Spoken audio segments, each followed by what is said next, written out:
You're watching TSN, the Sports Network, your #1 source for sport news.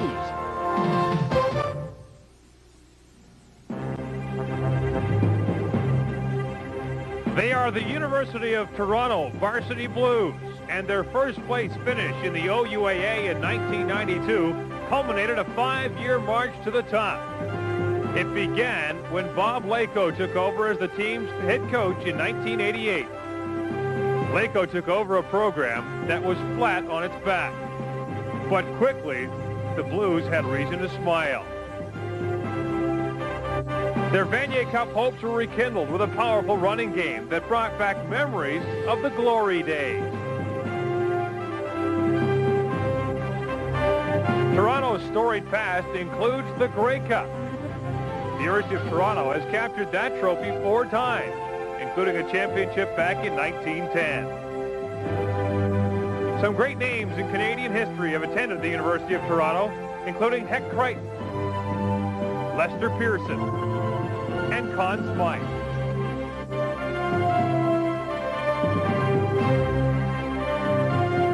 Varsity CIAU history also includes the College Bowl. CFL great Mike Eben was a star for the Blues, who won the Invitational game played back in 1965. Today, the Blues begin their quest for the Vanier Cup, which they haven't won in 27 years. Guelph, Toronto is next.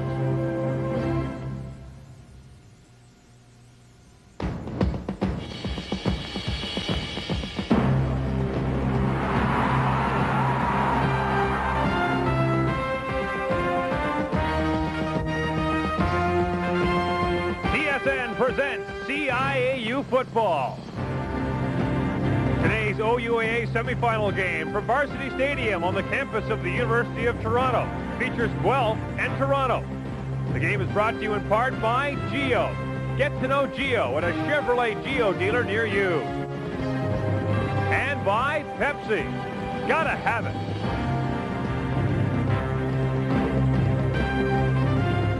Hi, everybody, and welcome to Varsity Stadium. I'm Gord Miller. By finishing first in the OUAA, the Varsity Blues have ensured that the road to the Vanier Cup won't be a long one, at least in terms of distance. If they win this game today, their next 3 games would all be at Skydome, of course, including the Vanier Cup game itself.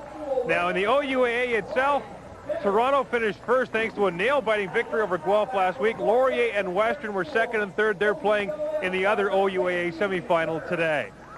And joining us once again is CIAU football analyst Jamie Bone. Last week, 15-14 was the score in favor of Toronto, a last-second field goal. So even though it's 1 versus 4, it seems a lot closer than that. Well, it is a lot closer than that, and both of these teams play very good defense.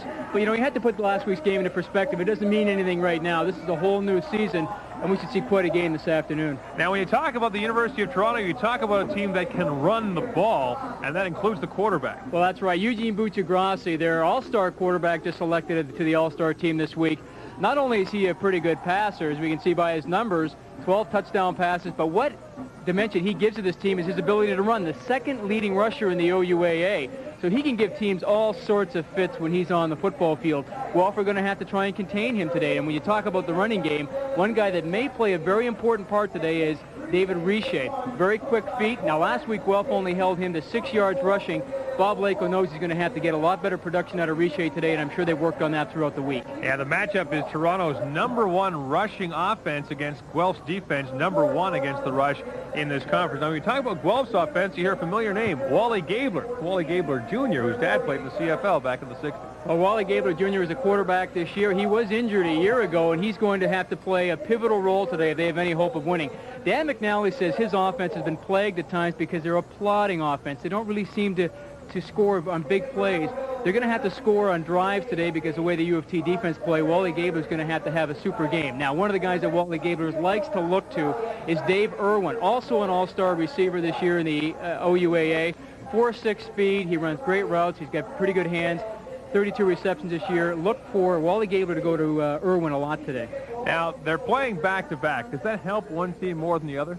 I don't know. I always think that if you lose the last game like Guelph did, Guelph said they were angry about coming into this game. They weren't desolate. They were angry. So that might give them a little bit of a spark, but then again, you got U of T playing on their home field. So I'm not really sure if there's much of an advantage there at all. All right, prediction time, Jamie. You're 6-1. I'm 5-2. Who you take? Well, Guelph has only won one game in Varsity Stadium. That was the Vanier Cup in '84. Never beaten U of T here. I'm going to pick U of T today.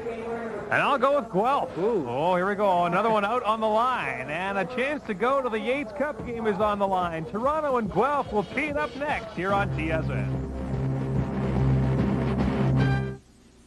If your family loves the taste of ripe, juicy fruit, make a little magic with McCain Fruit Punch.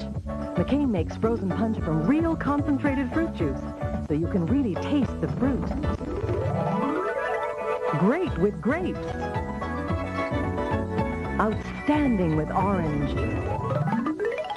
McCain Punch, frozen and now ready to drink. You can taste the quality because you can taste the fruit. Is something missing from your Sunday night? Look no further. It's right here. Sunday night NFL on TSN. TSN hits the ground running with Sunday night NFL action. Any team can win on any given day in the tight NFL East. We've got the Giants and the Redskins tonight, 8 Eastern. Sunday night NFL on TSN. It's the only game in town. Due to the length of our OUAA semifinal football game, we now join the game in progress. Late in the first quarter of play, the Guelph Gryphons lead the U of T Blues 7-0. On All Hallows Eve, the Guelph Gryphons came dressed up as a pretty good football team, one that leads 7-0. When they came back, what I was saying was, because I got to try to get more than first time up. When you ran the bootleg, there were 17 and 10 were both there. You hear them talking about some of the adjustments that the Toronto Varsity Blues are making, but the 38-yard gain was the key there to Dave Irwin. Well, it always strikes me kind of funny when a quarterback just puts together a good drive and the coach comes off the sideline. Now they're talking about all the things that he should be doing, and Wally Gable did a couple of pretty good things there. A short kick by Guelph. It is taken there by Matt Clark, and Clark instantly gives, or forgive me, that wasn't Matt Clark, that was Dwayne Roberts, the fullback, but instantly it is great field position for Toronto. Guelph went 41 yards in 3 plays. We mentioned the key reception by Irwin for 38 yards. And then Wally Gabler punches it in from the 1. Toronto will start with it 1st and 10 from its own 45-yard line. The short kick, though, taken by Dwayne Roberts. Were you surprised by that move, Jamie? Yeah, I am. I know Guelph want to be aggressive today, but I mean, your defense is playing so well and you've had good field position. Kick the ball deep, hold them deep, then you get the ball back at center field again. Eugene Buccigrassi has been under pressure early in this football game. Back to throw again. He has people in his face, and it is almost intercepted. But the defensive back on the play, it ran into his own man. Back to cover, it was Heron Tate, and Tate got drilled by his own man. The safety, Robert DeGravio, came in on the play and caused Heron Tate an interception. Well, they're keeping a lot of people in the block right now. It didn't seem to have much of an effect. We can see there's 2 Guelph Gryphons right there on the spot. It looked like Tate was going to make the interception, but Rob DeGravio, the all-star safety, comes across. You can see the kind of punishment that Buccigrassi's taken. Chuck Osman was in to put the hit on Buccigrassi. Draw play now as they give it to Riche. Riche is tripped up initially and now has nowhere to go as he's buried under a pile of Guelph Gryphons. And this has got to be a major concern to Bob Lako. His offense has done nothing. Yeah, he has to be very concerned. It's been 2 and off, 2 and off, 2 and off. And not only that, Gord, they're going backwards. Try to run the draw. Now watch this great play here by Rayan Aolu, number 23, when we come back to the right side. He forces, well, we couldn't actually quite see it, but he actually forces Riche to stop so that Club can come back and make the tackle. He maintained that outside leverage on the running back. And Lou Tiro will again punt.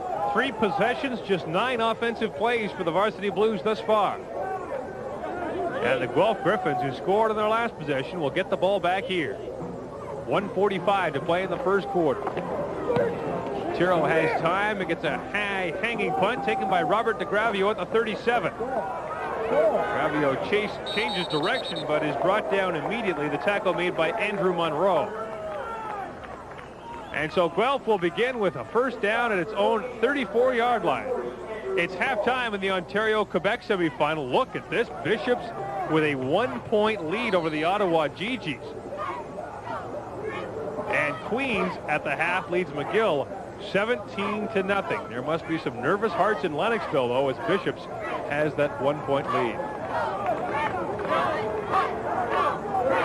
And Gorman, you consider that just a few weeks ago, Bishops and Ottawa played, and Bishops won that game by 2 points. That really is no surprise. First down from the 39 for the Guelph Gryphons. Kyle Walters with the carry. Fumble! And again, the Varsity Blues have it back, scooped up by Dean Turner, the defensive back. And the Varsity Blues have the ball at the 36-yard line. The second fumble of the game by the Guelph Gryphons. Kyle Walters, who fumbled once in the regular season, has a fumble come his way here. Again, sprint draw, and you can see a hand gets in there and punches it out, and then Dean Turner comes up with the fumble recovery. And initially, it looked like Dean Turner wanted to pick it up because he had open field in front of him, but he did the smart thing, just going down and making sure of the recovery. Well, now this Toronto offense, which has had its problems, has a golden opportunity. 1st and 10 from the 37. 45 seconds to play in the first quarter, and Eugene Buccigrassi in the offense have the ball back. Buccigrassi, this time he has time. Completes it over the middle to Dwayne Roberts. Roberts has a couple, not much more than that, maybe a gain of 5. Well, U of T are hoping the linebackers are going to drop out or rush, but they actually were spying Roberts, who's in there primarily for his blocking. Halftime, Western leads Laurier 14-10. It was 14-0 in the first quarter of that game in favor of the Western Ontario Mustangs. The winner of that game will meet the winner of this game in the Yates Cup game next week at Skydome. Henderson. Hey, Louis! The game was 5 and a second and 5. Riche didn't get much. In to make the tackle immediately was Steve McKee, the all-star linebacker. And on the final play of the first quarter, Toronto comes up well short of the first down.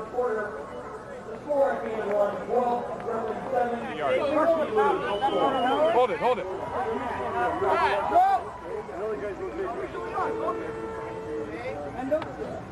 Bob Lako's team trails this game 7-0 early. Coach Bob? And at the beginning of the second quarter, he's got a decision to make on 3rd and a couple. We'll be back to Varsity Stadium with action in the second quarter. You're watching the CIAU on TSN.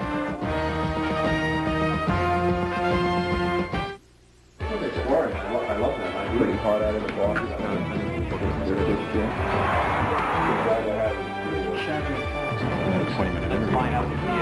Maybe we don't want you to know why they. Within these walls, the issues unfold. All sides exposed. The heart of the matter examined. The real story told. Get inside the news of the day. Dave Hodge and TSN Inside Sports. Weeknights at 7 Eastern on Real TV. TSN. Guelph leads Toronto 7-0 in the second quarter. And Toronto, after talking it over, will attempt a field goal from the 36-yard line. Stuart Brindlin to kick it. His longest of the regular season was 32. His career longest is 42 yards. This from 36.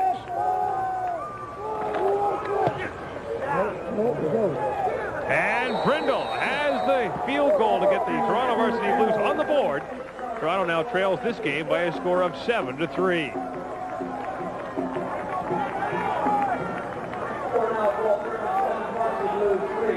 So after the turnover, Toronto nets a field goal, but that's kind of a moral victory for this Guelph defense, Jamie. But I think Toronto will take any points that they can get at this time in the football game, because that defense has been playing super so far. Here we go! The first quarter it looked like Toronto were moving backwards more than they were moving forward.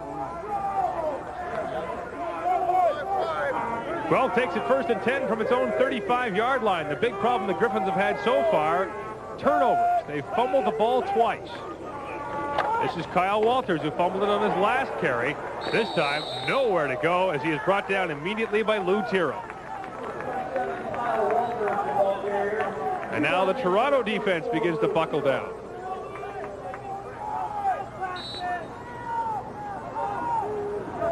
Toronto defense, a pretty good group in their own right. They've got some great linebackers as well. Lou Tiro just made the tackle there. Dave Henderson, of course.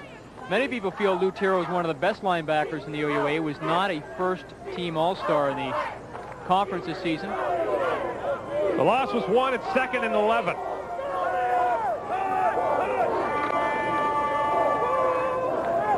Gabler under pressure, throwing it deep.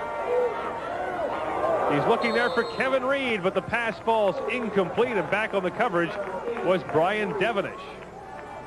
Not a great decision by Wally Gabler Jr. to throw the ball deep, because Toronto right now in 2nd down and long are only rushing 3 people, dropping 9 off.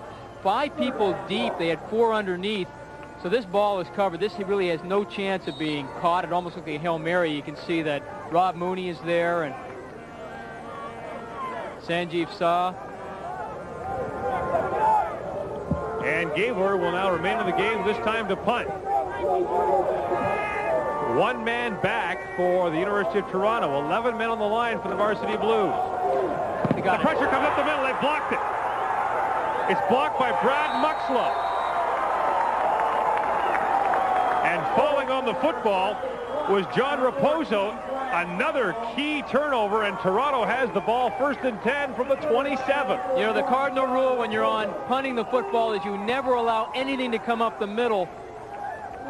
And Brad Muxlow, who's the leading tackler on this U of T special teams this year, he comes straight up the middle, gets his hands on it, doesn't even touch the punter, and then you see number 7, Brian Devenish, falling in the ball snap a little bit high, but really it should not have had an effect on the punt. See, Brad Muxlow actually blocks and then goes around Wally Gabler Jr., and then Devenish comes up with a big fumble recovery. 1st and 10 for the 27. David Riche bounces it outside for a gain of about 4. I saw the guard. Who blocked the guard? John Raposo, the man who fell on the loose ball for the Varsity Blues. And a couple of turnovers have Toronto right back in this football game. You know, we were talking, Gord, earlier about Bob Lako, and he did this study a few years ago. One of the things that he found is that 40% of the time, when there's a turnover involved, the team that gets the turnover scores. Well, the Blues scored the last time they had one, a field goal that resulted from a Guelph fumble.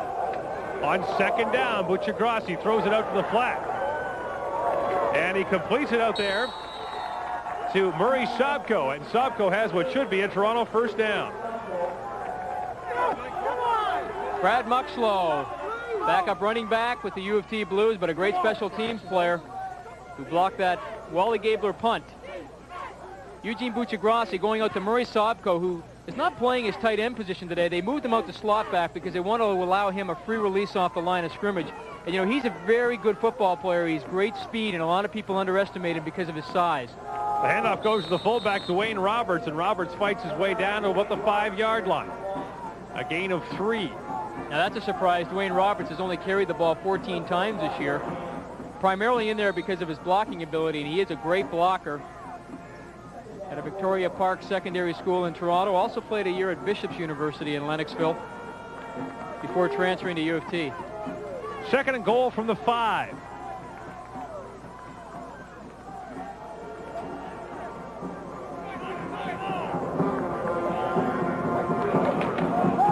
The fake to Riche. Buccigrassi to the end zone, and it comes right out of the hands of Murray Sobko, who dove for it at the goal line but couldn't haul it in. And again, the field goal unit will come out for Toronto. And great pass protection here, and Eugene Buccigrassi puts the ball just to the outstretched hands. You know, it's one of those situations when you're diving, you can just turn your body, you can protect the ball from touching the ground, which consequently knocked it out in that case. So Stuart Brindle's back on once again. This will be from about 12 yards. Nothing more than a convert. His last was from 36. This to pull the Varsity Blues within 1. 10:45 to play in the 2nd quarter.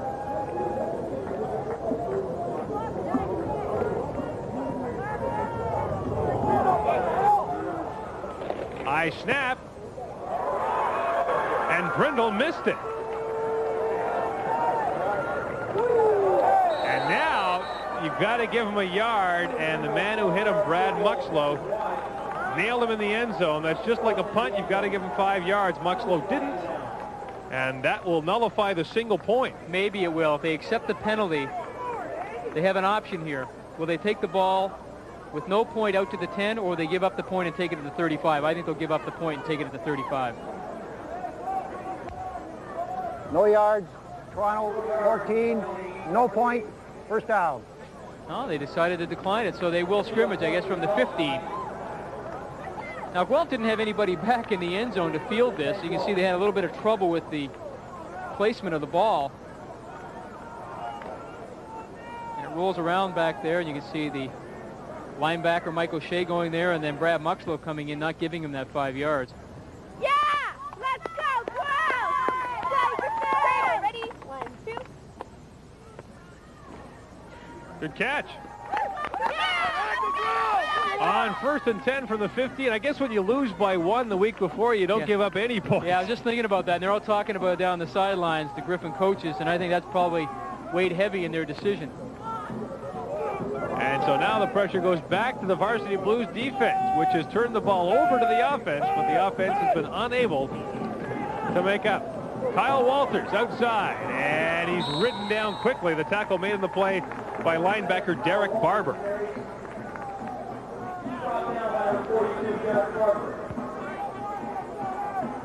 Reversed by the quarterback, pitching it out, and he has the guard, Jim Stewart, out in front of him, the all-star guard this year. Nothing doing out there. U of T's defense, the way that they run it with that 40 look down front, they really split it out wide, so it's very tough to run outside because they contain so well. Gain of 1, and it's 2nd and 9 from the 16. 9:30 to play now in the second quarter. Guelph leads this game 7-3.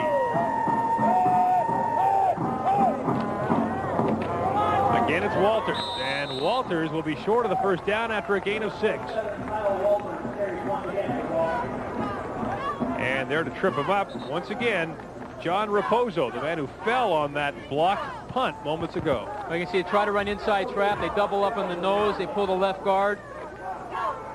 But 2nd down and long, that's kind of tough to run that in there. Now, one thing that's interesting there, Gord, in that last play, they took Derek Barber and walked him out on Kevin Reed, the inside slot. And I think Guelph might come back and look at that because that's a linebacker playing outside, almost like a defensive back. Once again, only 1 man back for Toronto, 11 men on the line. They blocked the last punt attempt by Wally Gabler. Pressure once again. This time Gabler gets an end-over-end punt away. Brian Zomer lets it bounce around, fields it from the 47. Not much doing there as he's tackled by linebacker Mike O'Shea. But Toronto has the ball back and trails by 4. Meet Jim and Mike. Both of these guys have just bought new suits. Mike went to Jack Fraser, and Jim went somewhere else. Both of them look great. They got quality suits, great fit, the latest style. Jim paid almost $400 for his suit, and Mike paid less than $300 at Jack Fraser. 2 nicely dressed men. But the thing I like about Mike is he's still got money left over for dinner. Yes.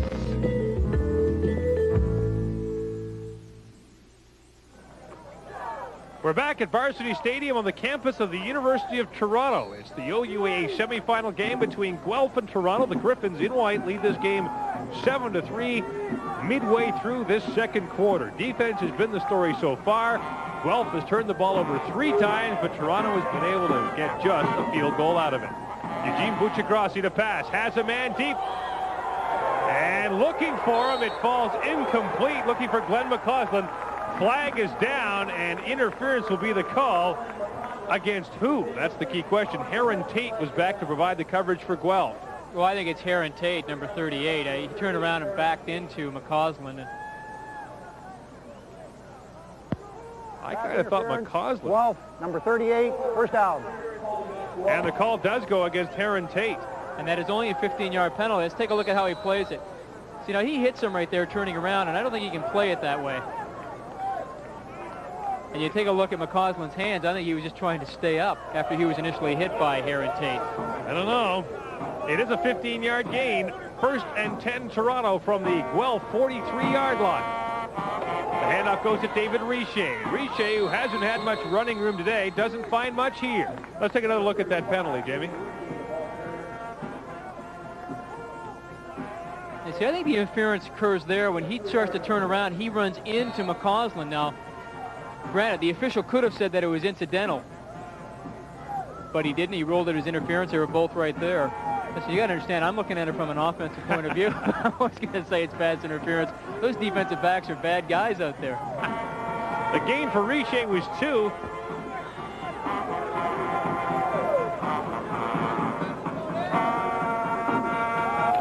And on second down, here's Buccigrassi. Pass is tipped, but still completed.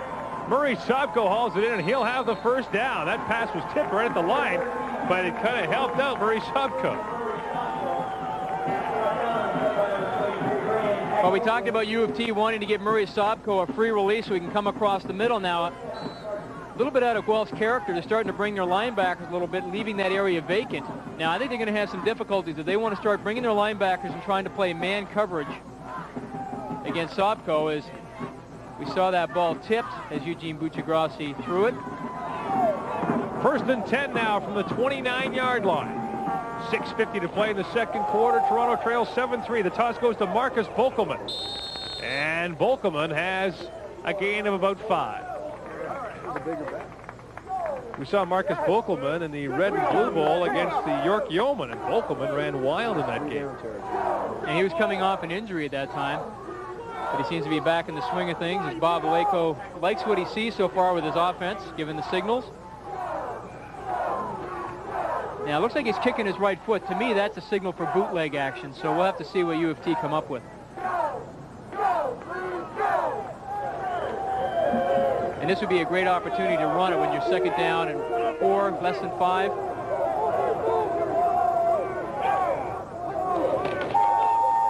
They fake the run. Flags are down. Buccigrassi is under pressure and scrambling. Nobody downfield. Now Buccigrassi finds a man and completes it down there to Brian Zomer. Zomer had been covered. He worked his way open. We'll see what the flag's all about. And I think this is coming back.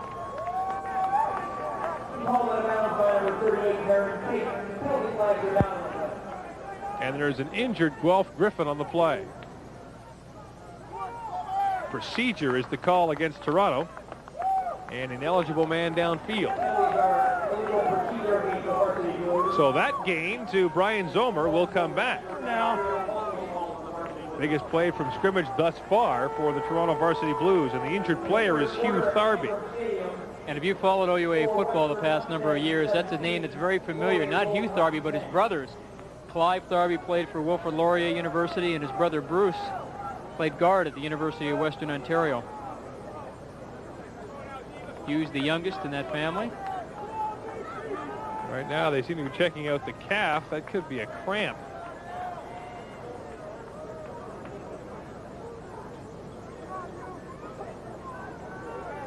It's been defense so far in this football game, Jamie. Well, not really a surprise when you consider that Guelph had the #1 defense in the OUAA coming into this game, both versus the run and the pass. Toronto mustering only 53 yards. Guelph doing a little bit better, but it has been a couple of big plays for Guelph. Interestingly enough, Guelph did allow fewer passing yards and fewer rushing yards than any other team in the conference, but Waterloo had the best defense in terms of points. So you wonder how people were scoring against the Guelph Gryphons. 2nd and 14 for Toronto. Again to pass. Buccigrassi over the middle. Francis Etienne brings it down and has a first down for Toronto at the 15-yard line. And right away on 2nd and 14, Buccigrassi fires it over the middle. Well, he's going to take this all day. See, the linebackers are not dropping back into that hook area. They're going to throw the ball inside all day as long as those linebackers spy into the backfield on Buccigrassi. It looks like they've been assigned to him to make sure that Buccigrassi cannot get out of the pocket and scramble. That leaves a big gap in that level 2 area behind the linebackers, but in front of the secondary that they're going to exploit all day. Francis Etienne had just 6 catches all season. He's got 2 this afternoon.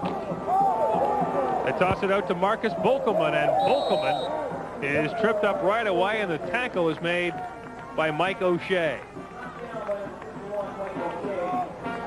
This is why O'Shea and McKee are two of the best linebackers. Just watch Mike O'Shea scrape across. This is a real good tackle. Well, looking down at the Toronto bench, I don't see David Richer injured. He's up and watching the game from the sideline, so it wouldn't appear to be an injury to the all-star running back from this season. So Marcus Bolkelman gets his shot in there, and he took a shot from Mike O'Shea. 2nd and 9. To the flat, complete, and almost diving in for the touchdown was Jason Rowe, but Rowe fell short. And once again, in the CIAU, as soon as you are down, even if it isn't by contact, the play is blown dead. And, you know, this is all Eugene Buccigrassi. He's looking to the left. He's looking to the left when he comes back here. You know, he's trying to look to his left, and then he comes back to Rowe over here on the right. And you know what? That freezes the defensive back, Rayana Aolu. And consequently, gets Jason Rowe open, and he makes the reception. He got all the way down to the 1, where it is 1st and goal for Toronto. A chance for the Varsity Blues to take the lead under 4 minutes to play in the first quarter. Fumble! The ball is loose at the goal line, and it's Guelph football. First turnover of the game by the Varsity Blues, and look who's there to get it. Mike O'Shea. And a huge defensive play by the Guelph Gryphons. You know, in every game, you always have to come up with some big plays defensively. This may be the biggest play in this game. It may turn out to be the biggest play in this game, but consequently for Guelph, it's a great... You can see Eugene Buccigrassi does not even get the snap from center. Let's take a look. Pressure push. Now, what ends up happening is that David Gross, the left guard, pulls out. Buccigrassi does not put it into the third hand, which is his stomach. He has to pressure push, pull the ball into the third hand and protect it. David Gross, the pulling guard, knocks it away from the quarterback, and Mike O'Shea comes up with a fumble recovery. Gabler will throw from the end zone, and he completes it over the middle as he got it out there to Kevin Reed. Boy, that takes guts to throw it from your own 1. And there's Mike O'Shea, the man who recovered that fumble. The third hand? So they call it inside. Now we'll take a look at Wally Gabler. Takes a lot of guts to throw the ball inside in the shadow of your own goal line. And it takes a lot of guts to be the receiver coming across the middle, because all those linebackers are looking inside to make sure you're coming across and want to lay the big lick on you. But Kevin Reed shows some great courage in hauling down that pass. 8 of 14, 1st and 10 from the 15-yard line. This is the first carry of the football game for Rob Popke. And Popke has about 3. Popke carried the ball 69 times this year for Guelph. No touchdowns. He fumbled twice. Bit more of a speed back. He had the longest carry from scrimmage this year for Guelph, 34 yards. He's also not bad out of the backfield as a receiver. Under 3 minutes to play now in the second quarter. After the gain of 5, Guelph will talk it over. The Gryphons just dodged the bullet.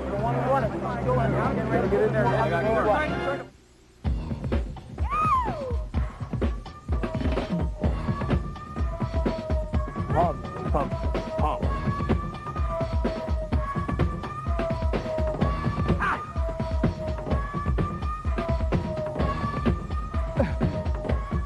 Be there.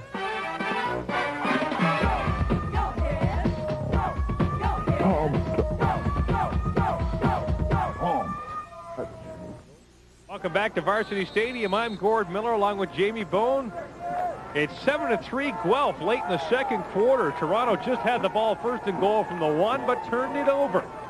As a result, Guelph kept Toronto off the board and now has the ball back. 2nd and 5 from the 19. Here's Wally Gabler Jr. He'll run it. Needs to get across the 25 for the first down, and he's very close. And now a late flag comes down as there was some chatting after the play. Wally Gabler put his head down and appears to have got the first down. Exceptional conduct. Toronto, number 50, first down. Peter Brown, the nose tackle, is called for objectionable conduct. Attack on 10 yards, but what a block was thrown for Wally Gabler. Yeah, Kevin Tenek right here, you can see that, but I'm not sure who got the worst of it. It looks like he did, as Lou Tiro came across, but nevertheless, a nice block by Kevin Tenek. First down from the 35 for the Guelph Gryphons. 2.5 minutes to play in the second quarter. This drive began at Guelph's 1-yard line.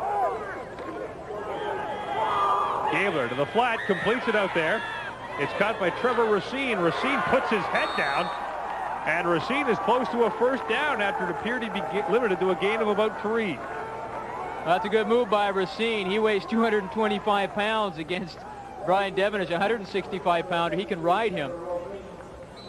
Nice job here because he's nice up the field. Gets his shoulders turned up, sheds that block. Excuse me, Sanjeev Saw is the one he decided to take on. Really not much of a difference, 5'9", 170 pounds.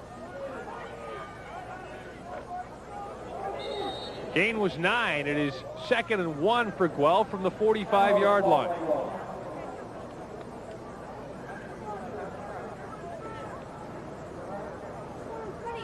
And Guelph has called timeout, so Wally Gabler can go over and talk it over with his coach, Dan McNally. Guelph University is not far from Toronto, so some fans and, of course, the cheerleading squad have made the trip, hoping to cheer their Gryphons into the Yates Cup game next week. Wally Gabler has the play he wants now. Jamie, there are 2 minutes and 11 seconds to play in the second quarter. It's 2nd and a yard. You go deep here? I think so. I think you run some play action pass and maybe go for it in 3rd down. But I think Dan McNally, and this game is so tight, I think what he'll do right here is maintain his conservatism right now. I think they'll just try and get the 1st down here, run the football, and then try and put together a drive. 2nd and just over a yard.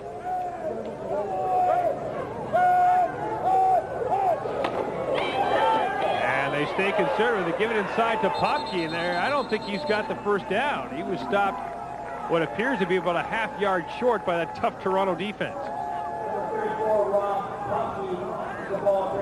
want to give it to Popke, just going inside, but watch, he just stops instantly. Boom, right there.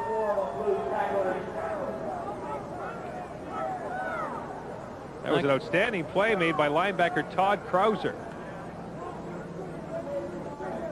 They'll measure, but he's got to be at least a half a yard short. Well, I think he got a generous spot there, to be honest with you. He must have. Right here, boys. Come on now. Now they're going to try it again. Well, you might as well. Now 2:06 to play in the second quarter. But short yardage has been no guarantee today. We saw Toronto turn it over on 1st and goal from the 1. Gabler shoots straight ahead. The snap appeared to come up a little quickly as the offensive line didn't burst off the ball, but Gabler should have the 1st down, which he does. I don't think he even called out any signals at all. That's just a tap by the quarterback in the center and say, when you're ready to snap the football to me, you give it to me. In Waterloo today, the other OUAA semifinal, 17 all. Now in the 3rd quarter, Western led that game 14-0. And we'll keep you updated on the scores from other games being played in the CIAU today. 2 conferences are in the playoffs. 2 regular seasons come to a conclusion with action this afternoon. 1st and 10 from the 46-yard line. The fake to Popke. Gabler to throw. Zings it out there and completes it as he got it out there to Kevin Tennick. And Tennick is close to another 1st down. He'll be about a yard short. And, you know, one thing Wally Gabler is showing us this afternoon is his patience. You know, he's not trying to force anything that's not there. He's looking downfield, and he's coming back off his read, and he's taking the man who's open, taking the short receiver. And he's just content right now to put together a drive with 1 minute and 23 seconds left.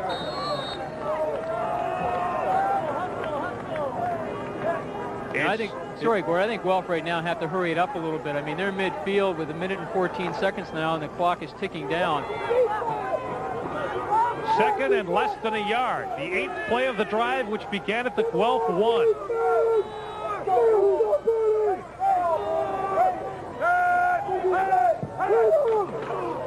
Popke puts his head down and has the 1st down. Rob Popke. Now they should just get into their lightning offense right now. And you just heard Dan McNally say speed. You know, when they got the ball at their own 1-yard line with 3.5 minutes to play, they couldn't have been thinking about how much time they'd be using. I think they just wanted to get out of the shadow of their goal line. Well, this is bad clock management right here. You don't go into the huddle and cuddle up. I mean, you got to get up to the line of scrimmage, call the play, and then go on the 1st count. 35 seconds to play in the 1st half. Gabler's back to throw. Looking deep over the middle and incomplete. He was looking over there to Shane Doherty. But good coverage is provided there by the safety, Matt Clark, among others. And that's the old pick a rib for Matt Clark. Takes a lot of guts for a receiver to come across the middle like that. You don't want to be hung out to dry. Goes the ball high, and see Matt Clark coming across from the safety position. Oh, boy, I'll tell you. I think he picked the lower left one. He just missed. 2nd and 10 now. 29 seconds to play in the first half.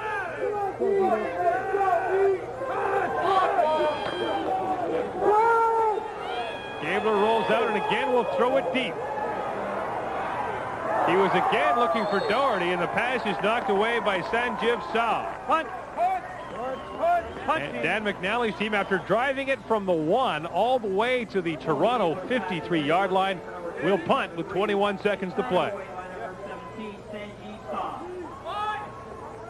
It's a good defensive play by Sanjeev Shah.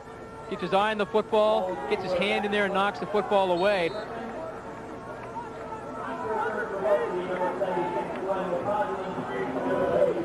McCausland and Zomer are back deep to receive for Toronto. Now, Guelph do have a gadget. They can snap it to one of those upbacks and they trap it. They've run it 10 times in their history since Dan McNally's been here. Been successful 9 times. They're not running it right now. Gabriel will kick it. And McCausland has it bounce around. Finally, Zomer falls on it on the 15-yard line. Dangerous play there as Brian Zomer was forced to fall on the football. In the Ontario-Quebec semifinals being played this afternoon. At Kingston, it's Queens leading McGill 24-7. Play there is in the 3rd quarter. 5th-ranked Queens looking to advance to the OQ championship game, which will be played next week. Where is the question? Bishop's Ottawa is the other game being played in that conference today.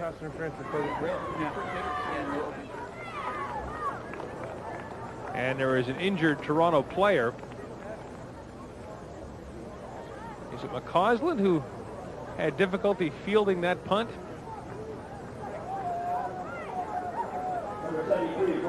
No, it's Zomer, the man who fell on the ball. Now, that'd be a big loss for Toronto. Zomer is the other punt returner, back with McCausland. Man who had 5 touchdowns receiving this year for the Varsity Blues. He appears to be all right as he heads off under his own power. 11 seconds to play here in the first half. And what a first half it has been. Turnovers, good chances for being close, but mostly it's been great defense that has set the tone so far. Toronto has the ball 1st and 10 from its own 15.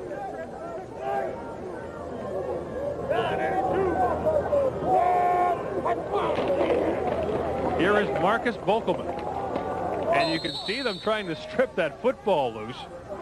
And he's brought down after not much of a gain. Up to make the stop was Ryan Aloglu. How do we say that? Aolu. Steve McKee, the linebacker, they're almost stripping the ball from Marcus Bokelman. This is the kind of situation when Eugene Buccigrassi, you can see he's looking at the clock as well. He's just going to take the snap and go down on one knee, and they're going to go in the dressing room at halftime and just kind of talk about a few things. And I'm sure that Bob Lako will do most of the talking.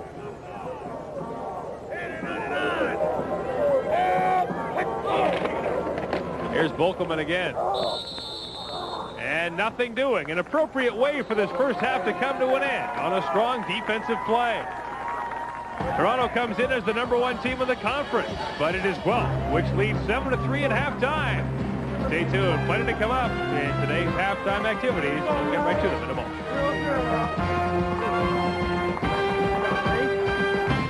Long pass, Worthy. Oh, a backflip and Scott McKimball. That'll be good. TSN combines the grace and style of the high flyers with physical toughness from inside the key with the best NBA schedule on TV. Another season begins. Catch the Bulls and the Cavaliers season opener Friday 8 Eastern. NBA excitement on Real TV. TSN.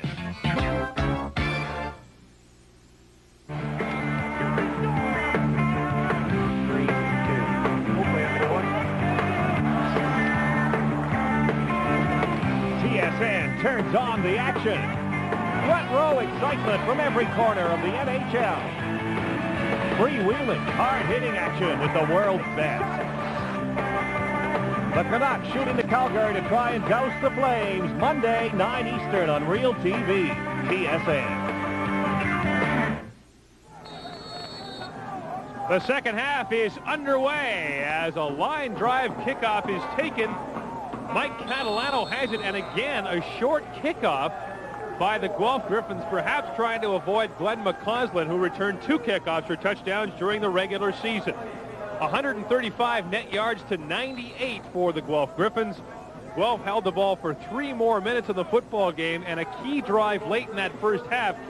Guelph, after the Toronto turnover, had the ball at its own 1, but basically ran out the rest of the half with a drive that took them all the way into Toronto territory. Eugene Buccigrossi and the Toronto offense begin 1st and 10 from their 48-yard line. Buccigrossi had time, now has pressure. And no one even close to the ball. The flag is down. That will be intentional grounding against Eugene Buccigrossi, who was feeling the heat from linebacker Mike O'Shea.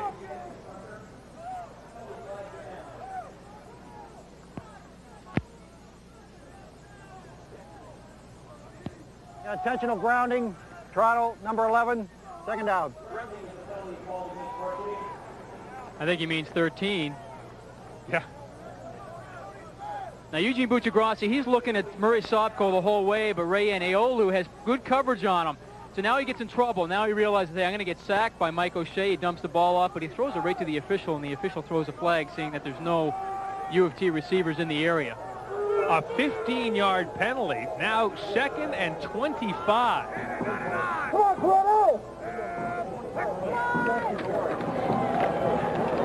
Buccigrossi looking for Francis Etienne, and the ball is knocked away at the final second. Brian Robinson comes up with a nice defensive play. Toronto will be 2 and out to start this second half. Yeah, that's great coverage by Brian Robinson because he's all alone with Francis Etienne. Nice throw by Eugene Buccigrossi down the field, but look at the timing. Making sure that he's not touching the receiver, just going up at the last moment and knocking the ball away.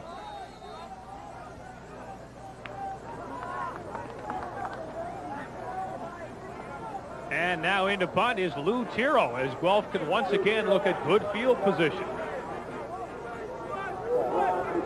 It's the Gryphons leading this game 7-3. The winner goes to the Yates Cup game next week, just up the street at Skydome. Tiro gets an end-over-end punt away. Taken by Robert DeGravio. DeGravio across midfield, fights his way down to the 51-yard line. Tackled there by defensive back Newton Ormsby, but Guelph will start with the ball in Toronto territory.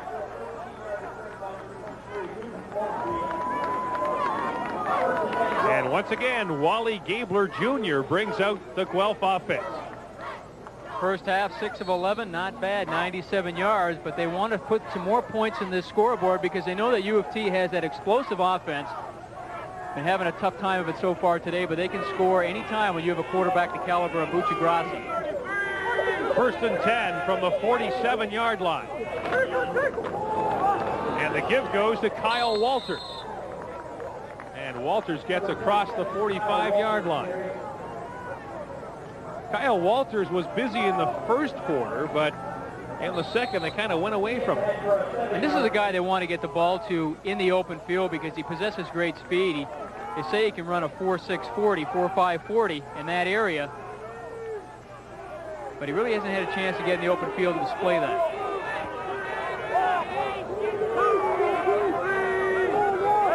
Game was 7, it's 2nd and 3. Here's Walters off tackle. And he'll be short of the first down. As once again, those Toronto linebackers are up to make the stop. And defensive end Matt Howarth, the OUA All-Star this year, also up to make the stop. Yeah, Matt Howarth, number 56, does a nice job coming in off of his defensive end position. Sliding inside, making the tackle into that gap. Dan McNally had a look at it and decided he will not go for it here unless they do it out of punt formation. Wally Gabler is back to punt for the 5th time today. He's had one blocked. And you'd think if there was a spot for a fake, this would be it. 2 men back for Toronto.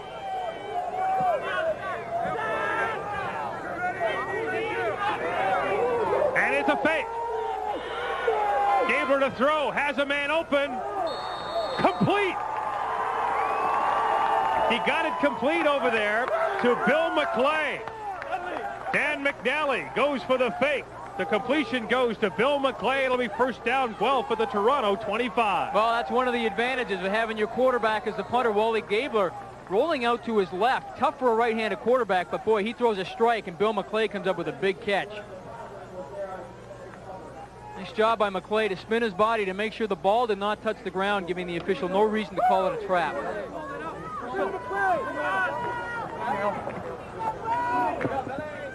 The gain was 32 yards. Make that 21, sorry. It's a 1st and 10 at the 25, but there's a quick loss of 5. And brought down very quickly was Rob Popke. John Raposo was up to make the stop.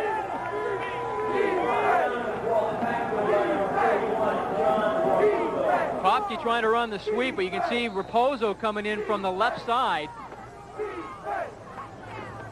Tackling him in the backfield for a loss.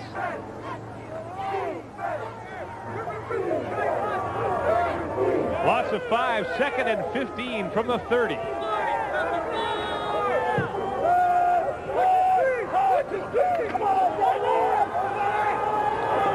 Gabler looking for someone open, can't find anybody, and will run. He's got to get across the 15. The ball is loose. Still loose. And Raposo has it. Toronto ball. For the 2nd time in the football game, John Raposo has fallen on a fumble. And it's Blues ball. Well, Wally Gabler's back. They only rushed 3 guys. They're playing 6 men underneath, 3 deep. Not enough. The seams aren't big enough underneath, so he decides, I'm not going to force anything. I'm going to take it. And right now he gets popped right there, loses the football. And now it's a mad scramble for the football. Now it looked like Guelph initially was going to come up with it. The ball's still lying kind of loose in there, but the official on the spot rules that U of T comes up with a football. So another big defensive play. And here is Marcus Volkelman with the carry for Toronto. And if Wally Gabler could have thrown the ball, he had Dave Irwin open.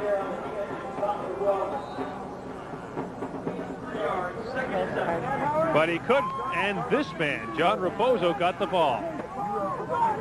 It was a gain of 3, 2nd and 7, and Marcus Volkelman remains in the ball game in Toronto's backfield. We have not seen David Riche since the early part of the 2nd quarter.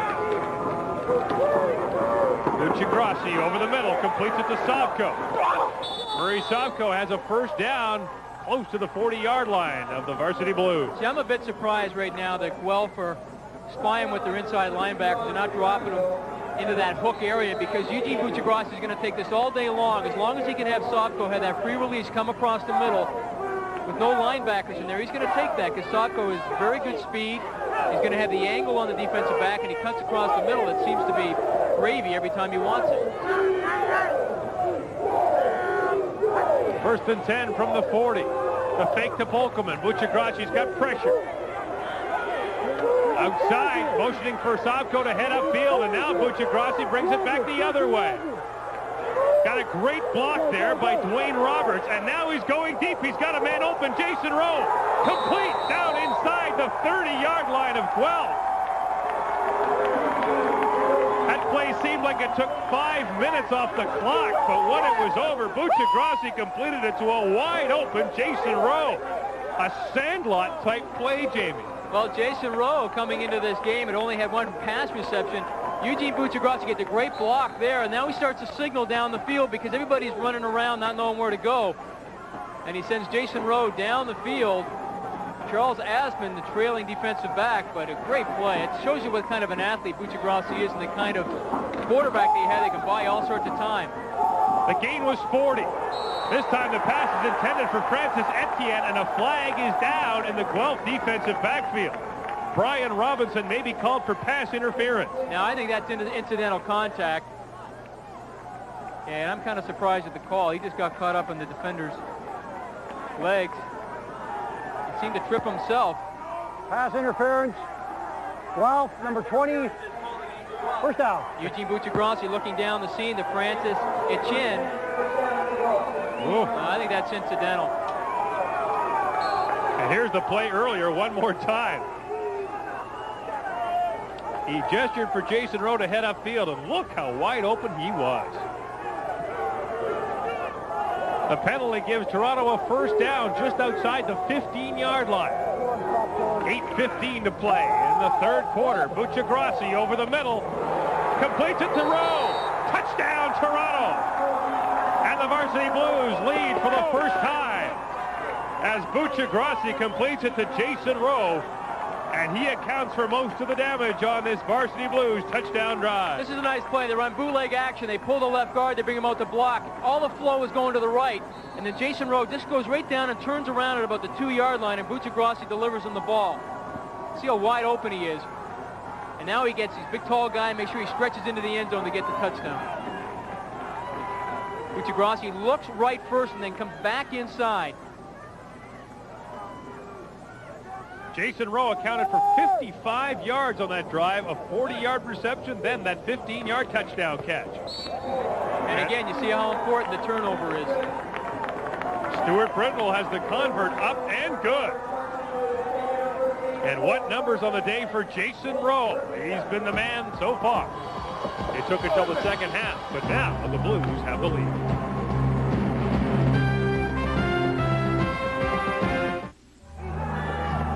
It's coming. Heavyweight Thunder. Look for it here. A TSN boxing special. Thursday, November 12th, 10:30 Eastern on Real TV. TSN. Cheer on our national team. Canada tackles Jamaica in second-round World Cup qualifying play from Varsity Stadium in Toronto. Live Sunday, 1:30 Eastern, right here on Real TV. TSN. Jason Rowe with the touchdown reception for Toronto. And the bandana to boot. We're going to the dome, boys. We're going to the dome. Talking about the Sky Dome next week. If U of T's in the Yates Cup. And if the U of T keeps winning, its next 3 games, including the Vanier Cup, would be at Sky Dome. Talk about home field advantage. You could see Sky Dome from here.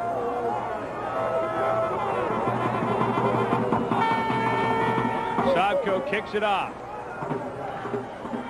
Taken back there by Heron Tate, and Tate gets belted. Stopped in his tracks by Todd Krauser. And all of a sudden, it's the Blues playing the fired-up D. Jason Rowe accounted for most of the damage on that 6-play, 88-yard drive. It was set up on the turnover by Wally Gabler, but Rowe had reception of 40 yards, and then the 15-yard touchdown catch. Fourth quarter now in Waterloo, and is it ever tight there? Western leads Laurier 27-24. The winner of that game meets the winner of this game next week for the Yates Cup. And we understand that they are in the final moments of the fourth quarter. Heron Tate gets rocked. You don't want to be jumping in the air too many times, and boy, I'll tell you what, that is one great hit by Todd Krauser.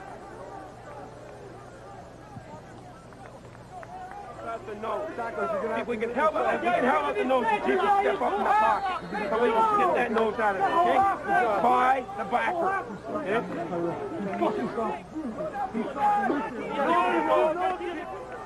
As the Toronto offense plots its plans, Guelph takes over 1st and 10 at its own 34-yard line. Gabler to throw out to the flat, and he completes it out there as he found his inside receiver, Trevor Racine. And we say that Racine lines up or is listed as a fullback, but he does not play there very often, only usually in short down yardage. They try and split him out to one side or the other. They play double tight ends, and then they work him into the flat so that Wally Gabler has an alternative receiver if things are covered downfield. Gain of 3 at 2nd and 7 from the 37.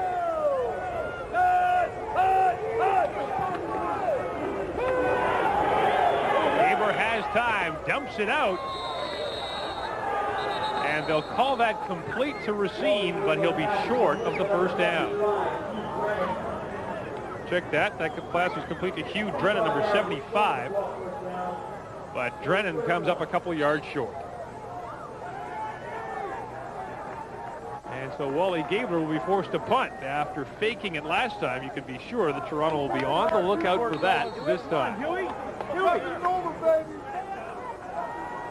Back deep to receiver, Brian Zomer and Glenn McCausland.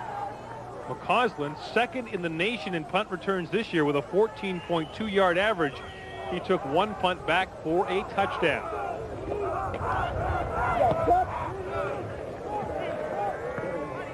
This is McCausland from the 35 with a seam. But he ran right into the waiting arms of Charles Osman. Stay tuned following today's game for the TSN Turning Point, brought to you by Sony. Some things in life are perfectly clear. Repairing your windshield instead of replacing it makes sense. An unrepaired windshield becomes 50 pounds of unrecyclable garbage. Let Apple repair that stone chip and do your part for the environment.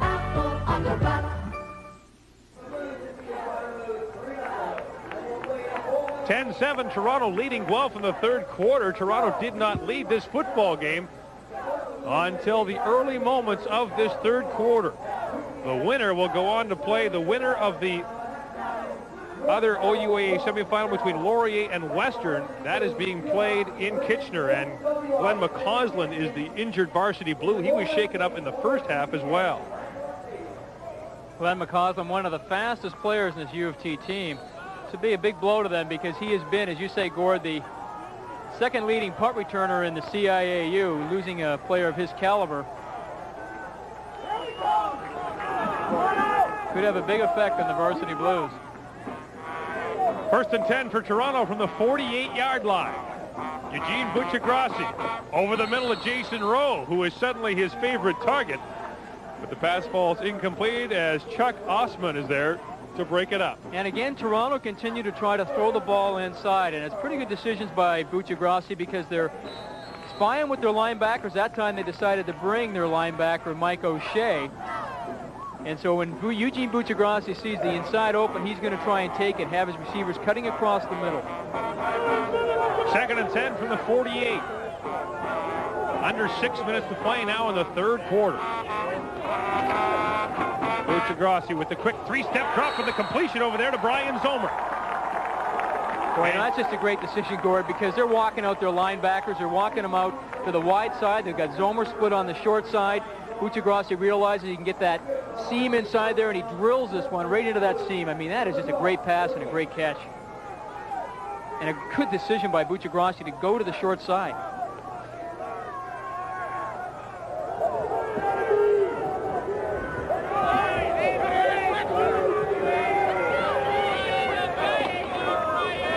Here's the handoff to Dwayne Roberts, and Roberts is stopped immediately as the tackle is made on the play by number 55. That is Chuck Tharby, pardon me, or Q Tharby, rather. That's number 65. Now, let's take it to Kingston for some interesting activity in the Ontario-Quebec semifinal. Queens defeats McGill 24-21. McGill scored the apparent game-winning touchdown in the final seconds, but had it called back due to a penalty. Game was won there at 2nd and 9. Buccigrassi under pressure and dropped. And again, it is Tharby there to make the stop. Hugh Tharby with the tackle. And there is an injured Toronto player. Buccigrassi is down on the turf. Oh, Buccigrassi continues to get up, but again, play action pass. They love to run this stuff, get Buccigrassi outside. They pull the right guard. Now he sets up in the pocket. Unfortunately, the pocket starts to deteriorate on him, and Hugh Tharby is right there to make the tackle. They're trying to leak Jason Rowe right down the middle of the field to seam, and it was there if he hadn't had the time to throw the football. I was going to run away from me. Dan McNally said Hugh Tharby is one of the most intense players on his football team, and if he's... The snap is high for Tyrrell, but he brings it down and gets a low driving punt away. The ball bounces away from Robert DeGravio, but Guelph will have it back.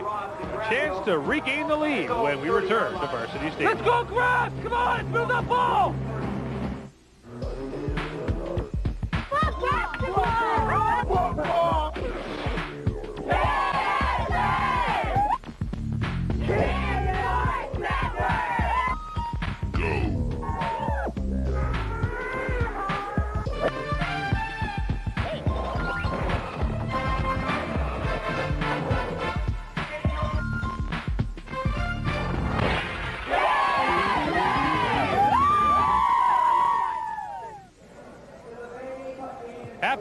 Halloween wherever you're looking in across the country today. It is playoff time on the OUAA and the Ontario-Quebec Conference. The regular seasons wrap up in the Atlantic and the Canada West this weekend as the road to the Vanier Cup begins to narrow somewhat this week. And the winner of this game will play for the Yates Cup, the OUAA Championship, next week at Skydome. Who will it be? Wally Gabler or the Guelph Gryphons or the Toronto Varsity Blues?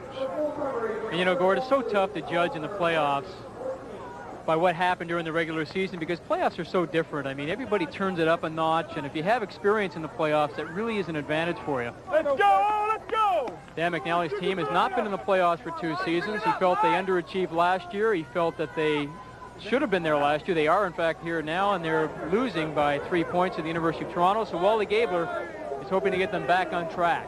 Under 4 minutes to play in the third quarter as Guelph begins 1st and 10 from its own 30-yard line. Kyle Walters with a couple. Lou Tiro in to make the stop. Helping him out was Matt Hallworth.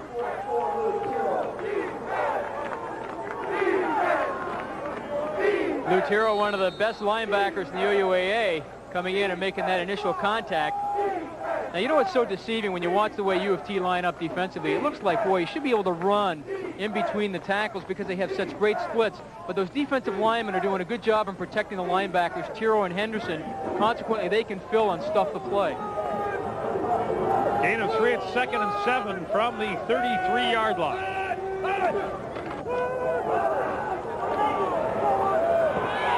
Gabler is looking for Irwin, but the pass is out of his reach.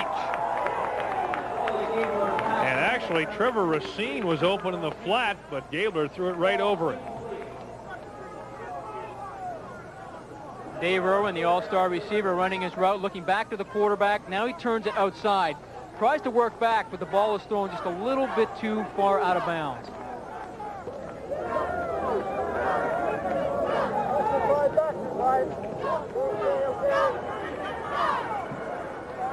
And now, Wally Gabler will punt from about his own 20-yard line. 1 man back for Toronto, and here comes the pressure.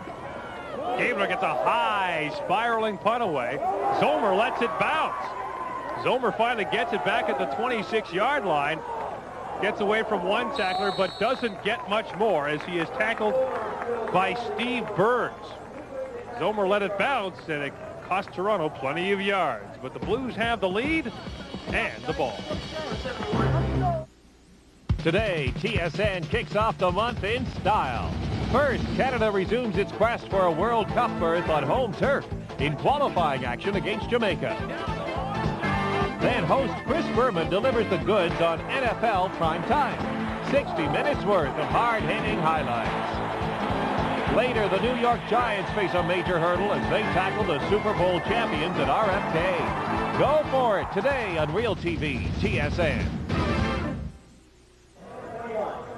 Toronto leads Guelph by 3 points here in the third quarter. It's down to sudden death time in the OUAA as Lou Tiro looks on. Now, to tell you about action in the other conference, we'll get to that in a moment. Here it is. Western has just scored and leads Laurier 34-31 with 56 seconds to play in the fourth quarter. We'll bring you the final from that game as soon as it's over. Buccigrassi on 1st and 10 from the 35. Under pressure, gets outside. Buccigrassi to run. Has about 7 or 8 yards. And Buccigrassi finally gets loose today. Of the top 10 rushers in the nation, Buccigrassi leads them with an 8.3-yard rushing average. Yeah, that's pretty good for Eugene Buccigrassi, and I'm sure Bob Lako likes what he sees, but I'm sure that he does not want him to get hurt. He's probably telling him, Eugene, when you turn the corner and run up there, don't be jumping in the air or doing anything crazy. Get out of bounds. And a flag is down. Objectionable conduct is the call against Guelph. And you think of Eugene Buccigrassi was the all-star quarterback in the OUA in 1990. But at the beginning of this season, he was going to be playing slot back because they felt they were going to be a better team with him at slot back, Mario Storino at quarterback. You can see the kind of hit that Eugene takes right here out of bounds. The official felt a little bit extracurricular there, so he tacks on some additional yardage for objectionable conduct. 1st and 10 now from the 52-yard line. Flag is down. Buccigrassi on the fake is going deep to Francis Etienne, who made the catch but is out of bounds. An impressive fake by the Varsity Blues, but a flag is down, and I think this play would have come back anyway. Procedure is the call against Toronto.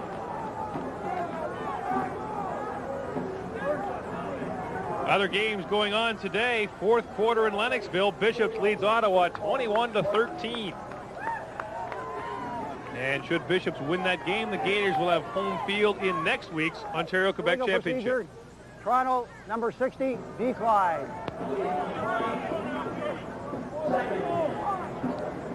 Corey, just to get back to Eugene Buccigrassi again, they didn't think he was going to be playing quarterback this year. Mario Storino was the starter at the beginning of the year, but hurt himself in the opening game, and then they put Eugene back in a quarterback, and they really haven't looked back since. He's had his best season here as a Varsity Blue, and when you consider he wasn't even penciled in to start at the beginning of the year, it's pretty incredible how he's come back. Buccigrassi had time initially. Now he feels the pressure. Here comes the linebacker O'Shea, and he just throws him to the turf. Mike O'Shea had about a 20-yard run at Buccigrassi. And Buccigrassi saw the truck coming and just ran for his life. Well, you know, he was lucky at the end because O'Shea wasn't going for any of that pump fake stuff at all. I mean, you watch Eugene right here. When he comes out, he starts to try and pump it, thinking that he might get O'Shea to go up in the air and commit himself. He was looking for Zomer downfield, and there he tries to pump fake it. O'Shea had none of that. Brian Zomer, throughout the season, been Eugene Buccigrassi's favorite receiver. Now he's trying to come back and help the quarterback. But good coverage there by Heron Tate, who's staying with him the whole way. Lou Tiro is back to punt. High, spiraling kick. Robert DeGravio from his 25. Can't get away from Matt Clark. Now the ball is loose. And I think this time Guelph got it back. What a break for the Gryphons. I think Chuck Osman, yes, it was Chuck Osman who fell on it for the Gryphons, but what a break that would have been for the Varsity Blues. Well, DeGravio is trying to get as many yards as he possibly can, and you can see right here, Matt Clark comes in and strips the ball away from him, number 8. And then they're lucky, Charles Osman right there on the spot to save what could have been a disastrous event for the Guelph Gryphons. As it was, they lost 5 or 6 yards. Guelph will start 1st and 10 from its own 22. This should be the final play of the third quarter. Kyle Walters fights up close to the 25 for a gain of a couple. And that is the final play of the third quarter. So when we go to the fourth, it will be Toronto clinging to a 3-point lead. We'll return for the fourth quarter. Whose last quarter will it be? If your family loves the taste of ripe, juicy fruit, make a little magic with McCain Fruit Punch. McCain makes frozen punch from real concentrated fruit juice, so you can really taste the fruit. Great with grapes. Outstanding with orange. McCain Punch, frozen and now ready to drink. You can taste the quality because you can taste the fruit. As we begin the fourth quarter, the Guelph Gryphons have the ball. 2nd and 7 from their own 25. David Richer, Toronto's Ontario All-Star running back, has not played since the first half. On 2nd down, Wally Gabler has room to run. Chased down from behind, not before I believe he got the first down. Running him down from behind was the linebacker John Raposo.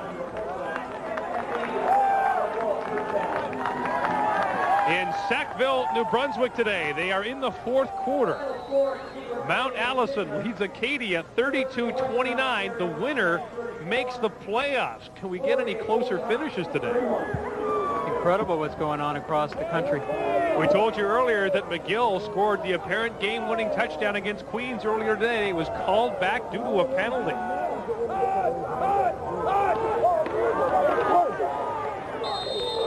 The give goes off tackle to Rob Popke. We are told that David Richer is not hurt on the Toronto sideline. He has simply been taken out of the game for a while. So perhaps we will see him later. But it has been Marcus Volkelman doing the bulk of the rushing for Toronto since the second quarter. And also the bulk of the blocking there as well, Gord. I think when you take a look at Richer, 5'7", 175 pounds, they felt they could be stronger inside if they had to throw the football, which U of T have done a lot with Eugene Buccigrossi with some of the bigger guys in there. 2nd and 6. Gabler to throw, and the pass is too high for Kevin Reed, although that might have been intended for Shane Doherty. It kind of fell half the distance between the two players. I think it was intended for Kevin Reed, but you see what's happening with Wally Gabler getting out. He's not getting his feet set when he's throwing the ball because there's backside pressure, and he feels it. As we look at the numbers from the third quarter, net yards still favor Guelph. Toronto has yet to get over 100 net yards. We are playing in the fourth quarter. You know, Pete Barnsley, the OUA statistician, told us earlier, he said, whichever team seems to win between Guelph and Toronto, the loser always has the better stats. They should give out a trophy to the team that loses the game but has the better stats. Here's Gabler to punt. Gabler with a high driving punt taken by McCausland at the 37, and McCausland is stopped almost immediately. Is up there to make the tackle is Bill McClay. The final is in from Seagram Stadium in Waterloo. And the Western Ontario Mustangs have hung on to end the season of the defending national champion Laurier Golden Hawks. So we will have a new national champion this year as Wilfrid Laurier goes down to defeat to the University of Western Ontario. The Mustangs will be at Sky Dome next week. Who will they play? We'll find out right here. Toronto scrimmage is 1st and 10 from its own 40-yard line. 12.5 minutes to play in the fourth quarter. The Varsity Blues lead by 3. Buccigrossi has it knocked in the air, and had it hung up a little more, there was an opportunity there for Sean Haggerty to run underneath it and make the interception. I'll tell you, and Eugene Buccigrossi got rocked after that pass was tipped.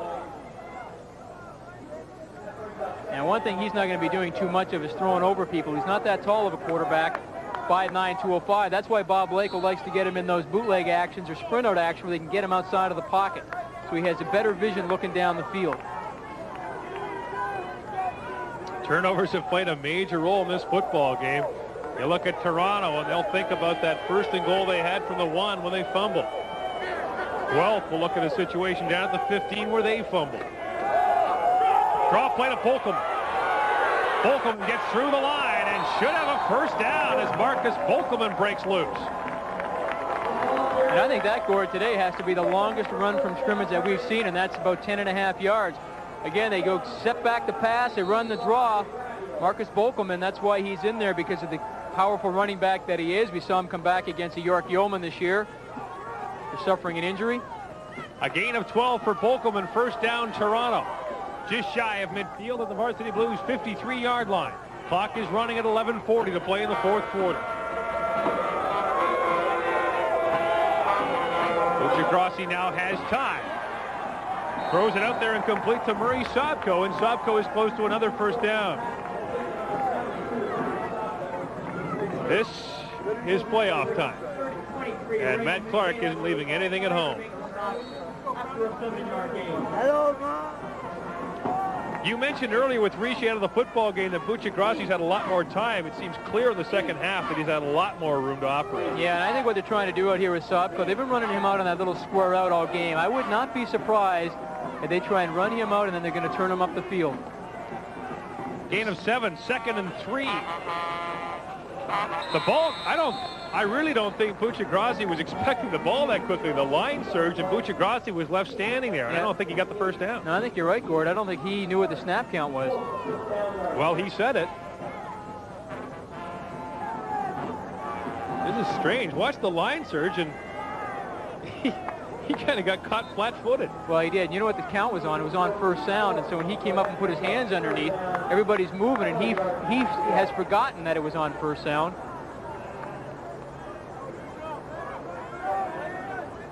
And there is an injured Guelph Griffin on the play. That'd be Rob McCrae, the nose tackle. And he's been giving Joe Tassoni the U of T center. Quite a battle all day. They are short of the first down. It appears to be a punting situation for Toronto. We'll return to Varsity Stadium. It's the fourth quarter. And a playoff spot is on the line. It's boring. I love that. I'm pretty hard at it. The ball is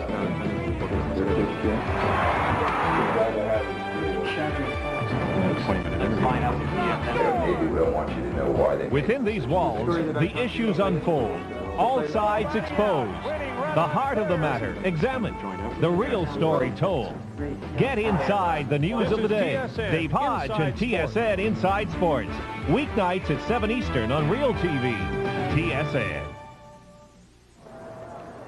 Rob McRae remains down on the field here at Varsity Stadium as Toronto leads Guelph 10-7. Play in the fourth quarter. The winner of this game will meet the Western Ontario Mustangs for the Yates Cup next week at Skydome. Thing that, okay, because we double read it like we were, remember that?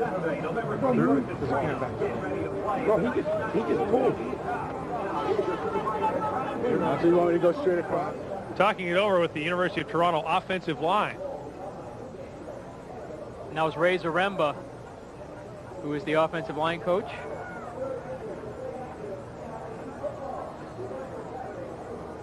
Is Rob McRae still lying on the field. In other conferences in Canada, first of all, the Canada West, the regular season is about to end. UBC and Calgary have secured playoff spots. It'll be Calgary at UBC next week for the Canada West Championship. Now, UBC finished first, but Calgary really hung a licking on them earlier this season. And vice versa. They both beat each other pretty handily in both of their games. So don't be surprised if that's a very close championship game for the Hardy Cup. And, you know, Peter Cannell, the coach of Calgary, says, I'm not really sure which team's showing up, not even from game to game, but half to half, because earlier this season, in the second game that they played UBC in, they were losing at the half. Craig Kittleson, their star running back at the University of Calgary, had only about 40 yards rushing in the first half, but had 240 yards rushing in the second half when they beat UBC. Rob McRae has not moved much on the turf since he went down on that second down play, and I believe they'll be calling for a stretcher now to take him off. There, we have a look at it. Take a look at the bottom of your screen. He's the nose tackle right on the center, Joe Tassoni.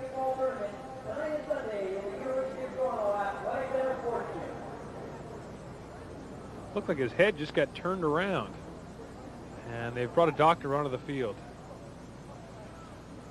Well, no one wants to see a situation like this, and especially when a player doesn't move. And you know that in these cases they take every possible precaution. Yeah, that's the thing, that you can't really read into anything right here, Gord, because you're right. They will take every precaution.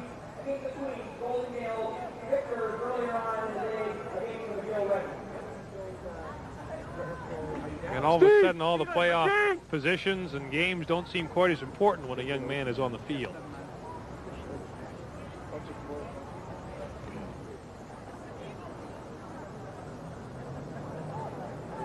And as they continue to attend to Rob McRae on the football field, this is the top 10 from the CIAU office.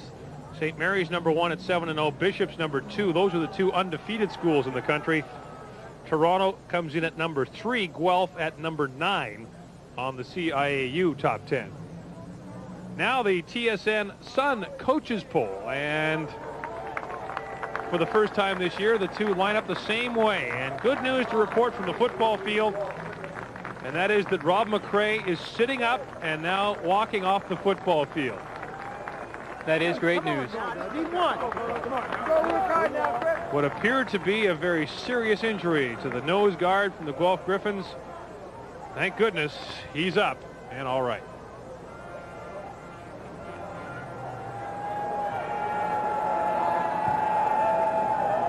And here's what it'll be. Western against Toronto or Guelph against Toronto. Either way, it's at the Skydome. Check that, Guelph against Western. We won't guarantee Toronto a spot in the Yates Cup just yet. Hanging on to a 10-7 lead. We're approaching 10 minutes to play in the fourth quarter. Once again, Robert DeGravio lets the punt bounce around, and a flag is down, so it appears he was successful in attracting a no yards call. But I got to be honest with you, when the ball's bouncing back like that, I can't understand why they throw the flag.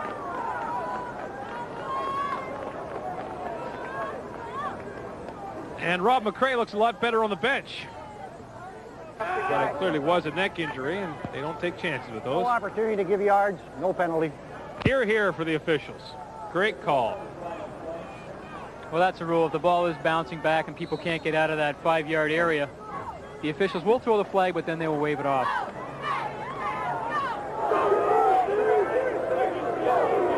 First and 10 for the Guelph Gryphons from their own 28-yard line. 10:22 to play in the fourth quarter. Guelph trails by 3. Fake to Kyle Walters. Now Gabler goes into quadruple coverage. Tiro almost picked it off. Lou Tiro very nearly intercepted the football, and what a play that would have been. But Gabler threw that ball into a huge crowd. Well, you know what's happening, Gord. They're only rushing 4 people here. They've got 8 people in the coverage downfield. Gabler goes across his reads. But you look at the people that are there. I mean, that's almost impossible to get the ball in there. And Tiro is back there. He almost comes down with the interception. Dave Irwin cutting across the field.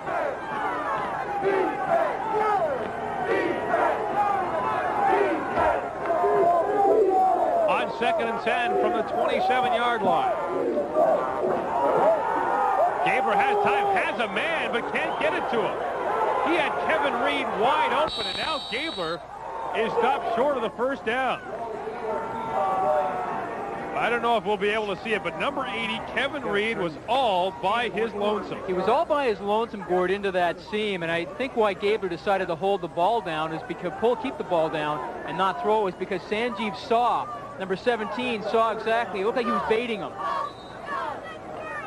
And you see Sanjeev saw number 17 still had his shoulders facing the quarterback, so he was deep enough and he could react to the football. And now Wally Gabler will be forced to punt. Under 10 minutes to play in the fourth quarter. It's been a defensive battle. And the Guelph player jumped immediately. Flags are down. They'll push them back another 5. And not too pleased about that call is Toronto's Brad Muxlow, who had jumped in the block, and Muxlow had a blocked punt earlier in this football game.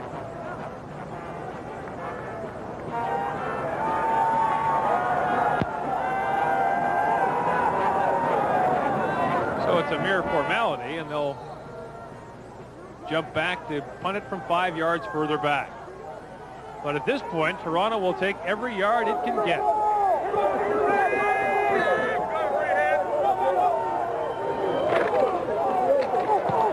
Here's Gabler with a low driving punt. McCausland takes it. And he fights his way across his own 50, but doesn't get much further. And that's where Toronto will begin. 8:38 to play in the fourth quarter. Glenn McCausland has taken a beating on special teams today. Eugene Buccigrossi, the OUAA's all-star quarterback for the 3rd consecutive season. And he's trying to make it 3 playoff victories in a row for U of T over the Guelph Gryphons. U of T beat Guelph 33-7 in '83. A real close one in 1989. The score was 14-13. First and 10 from the 51. Buccigrossi had man open. Now has to scramble away under pressure. He'll just eat the football, as getting up in his face was Pete Clubb, the linebacker. It's a final from Lennoxville, Quebec. The number 2 ranked team in the nation got a scare, but the Bishop's Gators hang on to beat Ottawa 21-13. So in the Ontario-Quebec final next week, well, if it's a chess game, we've got Queens and Bishops. How appropriate. Number 5 at number 2. That could be the game of the year.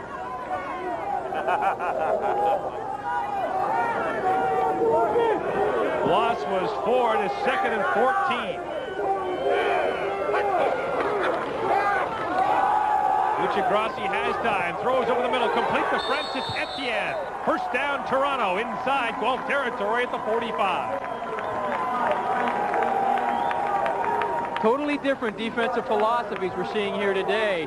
Whereas Toronto drops everybody off in the coverage, Guelph decide not to do that, and again, the middle remains open. Eugene Buccigrossi decides to take advantage of it and throws a strike to Francis Etienne for the first down. One-on-one coverage, Brian Robinson.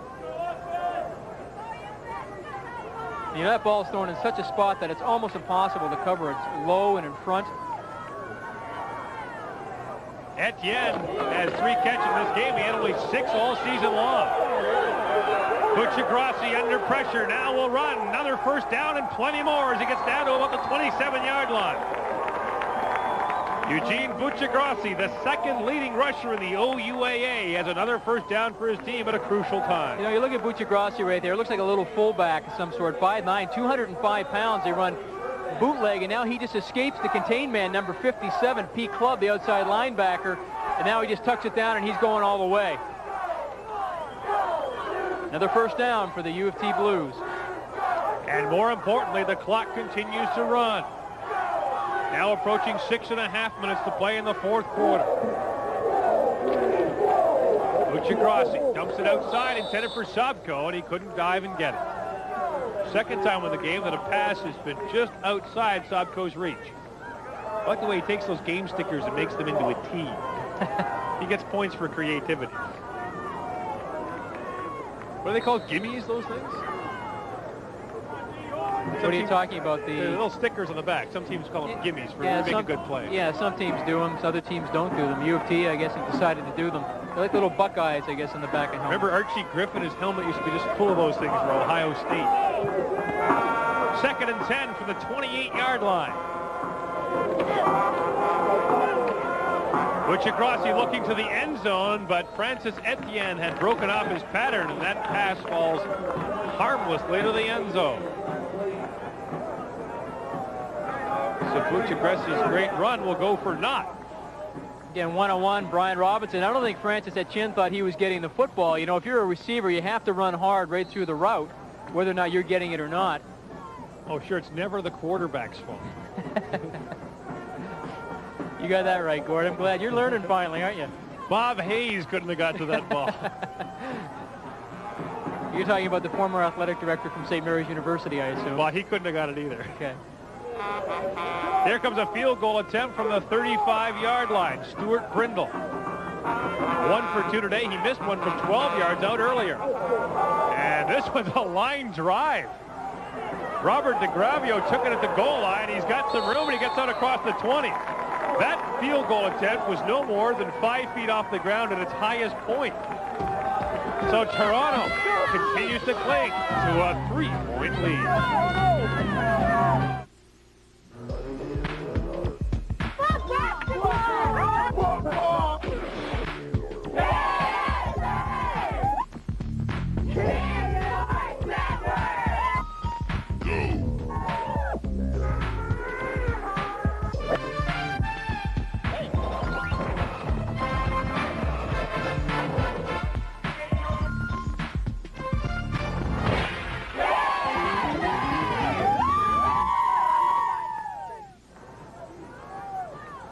Good thing the center didn't stand up. Yeah, our guys are going to start rushing in and making sure their hands are down to try and protect themselves.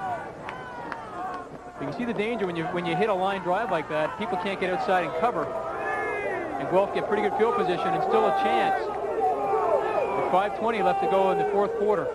1st and 10 from their own 21-yard line.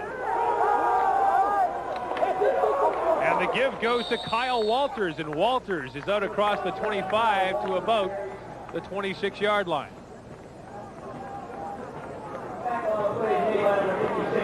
A gain of 5.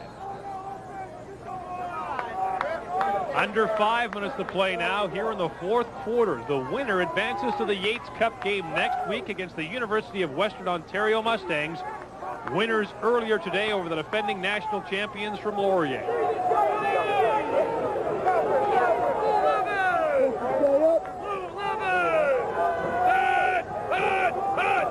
On 2nd and 5, Gabler comes to the near side, completes it to Shane Doherty. Doherty should have the first down and does. He gets up to the 33-yard line. His second catch of the day.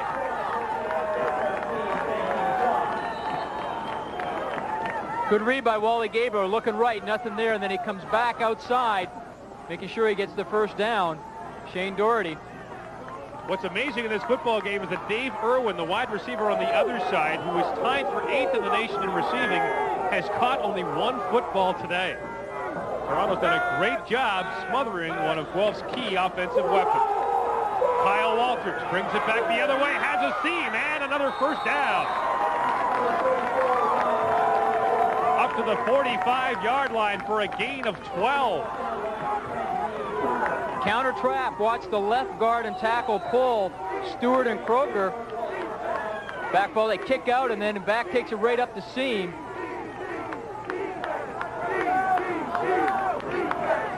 Nice running by Bob Popke.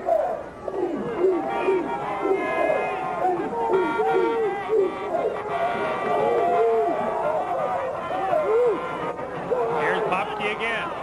More room. And a gain of about 7.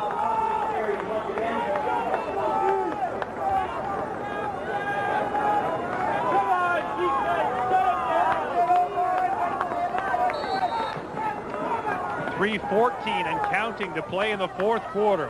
And you know, this guy has to be concerned a little bit. Danny Walker, he might be called in to kick the field goal now. Go back to 1989. The score is 14-13. The last play of the game, U of T is leading. He comes in as a freshman, and he misses the field goal from 35 yards out. Guelph are out of the playoffs, so that may be weighing heavy on his mind. 2:52 remaining in the game. Here's Gabler. Looking over the top for Irwin, intercepted. The pass is picked off by Rob Mooney. His second enormous defensive play of the football game. He had a fumble recover earlier. And now Guelph is turned away with 2:45 left in the fourth quarter. The pass was intended for Dave Irwin. And you know, Dave, Rob Mooney's assignment here is he has the flat. He's expanding outside the underneath coverage, and that's how you're supposed to play that. Just keep expanding out to the sideline. Not a very good read by Wally Gabler Jr. You can see Mooney has the angle. I mean, there's no way in the world that that ball could have gotten in there. He stands just 5'10". But right now, he looks 10 feet tall on the Toronto sideline. And now Eugene Buccigrassi wants to slow things down here. He wants to take all the time that he has in the huddle, make sure he runs time off of the clock. Under 2.5 to play in the fourth quarter. Toronto begins 1st and 10 from the 45. They give it off to Marcus Volkman, who fights for 5 to the 50. That was an impressive Guelph drive until the pass by Wally Gabler was intercepted by this man, Rob Mooney. It's a game and a day where defense has set the tone.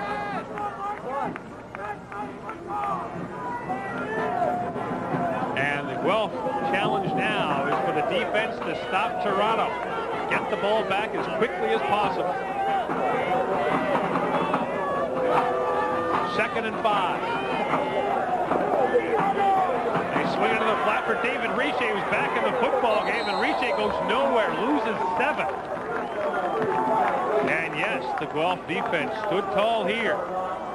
And the Gryphons should get the ball back. But don't forget, they had the ball close to midfield moments ago. Riche, the tailback, 35, just kind of swinging out as a safety valve. Buccigrassi wants to make sure the safe pass. No room for Riche to turn it up the field. It was covered quite well, and the Guelph defense does a great job. But the interception is still an enormous play. Guelph lost a minute on the clock and will likely lose about 20 yards of field position. Now, U of T have had 2 punts blocked on them this year. It's going to be interesting to see if Guelph try to come after them or set up the return. It appears they're setting up the return. That's what they're doing. Tiro's end-over-end punt. Taken by DeGravio, who got a couple, but not much. Guelph has the ball, has a long way to go. But there's time left in the OUAA semi.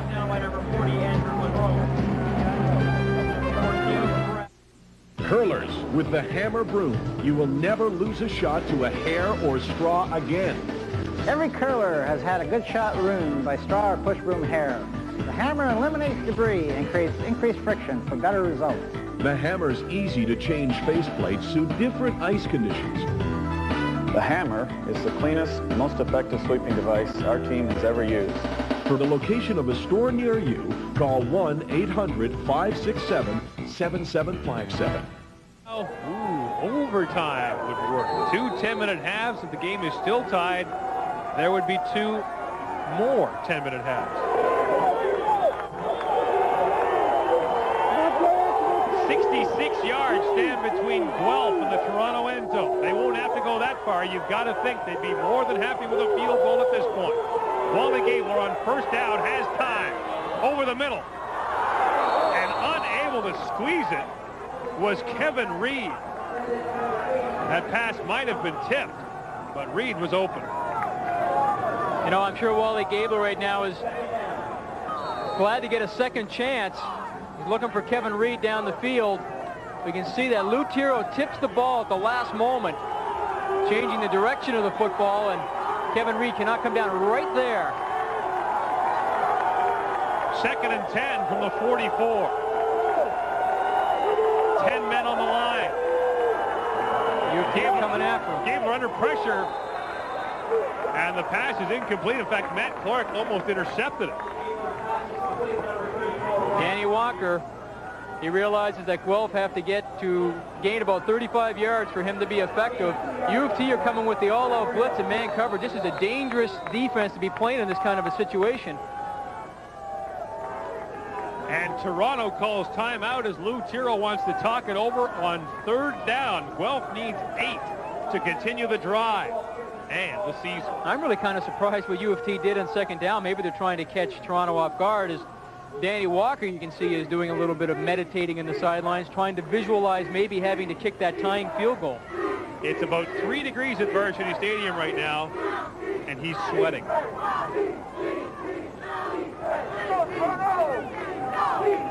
10 of 19. His longest is 42, so if they can get it 35, 30 yards down the field, he's got a shot at it. Right now, their biggest concern is advancing the ball at least 8 yards. That's how far Guelph has to go for a first down to continue the drive here on 3rd down. Now let's get back to what I was saying before. A little bit surprised that U of T decided to come with the all-out pressure, go man coverage on 2nd down and long, because, tell you what, if you catch a pass, you can break it. You can go all the way for the touchdown. That's the winning score.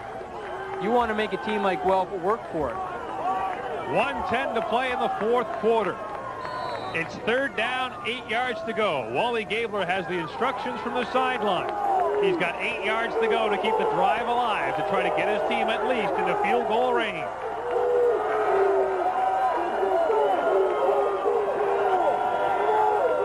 Play man coverage again. Here comes the rush. Here's the throw. Complete. He's got it over there to Dave Irwin. Irwin's got a first down inside Toronto territory to the 50. And 1:04 to play in the 4th quarter. And then Brian Devenish, the defensive back who makes the tackle, throws him out of bounds. That's the last thing he wanted to do. Nice job by Gabler. Realizes he's got man coverage. Doesn't have to worry about the zone. Puts the ball right on the money to Dave Irwin. And you see Devenish throws him out of bounds. That's not really what he wanted to do. He wanted to keep him inbound so the clock starts to work down. Consequently, the clock stops, so Guelph get a chance to huddle. Only the 2nd catch of the day for Guelph's leading receiver from the regular season. But what a huge catch it was. 1st and 10 from the 49. Gabler tied. A man open. And he completes it to Kevin Reed. Another first down. And now they're getting close to field goal range. I think they are in field goal range right now. This is a nice job by Wally Gabler Jr. You know, Kevin Reed goes down and finds that little hole in the zone and just stops. Doesn't run through it. Gabler delivers a pretty good strike to him. Then he turns around and gets up the field. Danny Walker has the sweats off. He will now begin to warm up on the sidelines. A field goal attempt right now would come from the 38-yard line. And you know what? I'm sure Danny Walker wants to be in this kind of a situation so he can atone for what happened 3 years ago when he was a freshman. But Walker has not attempted a field goal today.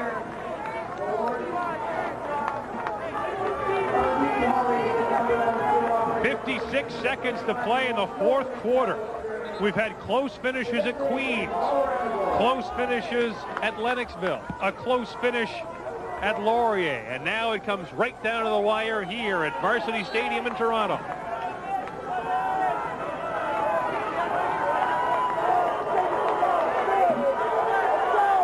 First and 10 from the 31-yard line. Clock will not begin to run until the ball is snapped. Gabler will throw. Timing pattern, looking for Irwin in the end zone. And the ball falls incomplete. Back to provide the coverage was Brian Devenish, but a great throw by Gabler, and it almost worked. That was a great throw. Just a three-step drop, and then he throws it up high and outside and lets Irwin run for the football. Devenish is there. Almost comes down with a great catch. For one moment, the ball was in both his hands. Second and 10 from the 31-yard line. If they can't get the first down here, they'll call upon Dan Walker to try and tie the game. There would then be 2 overtime halves, no sudden death.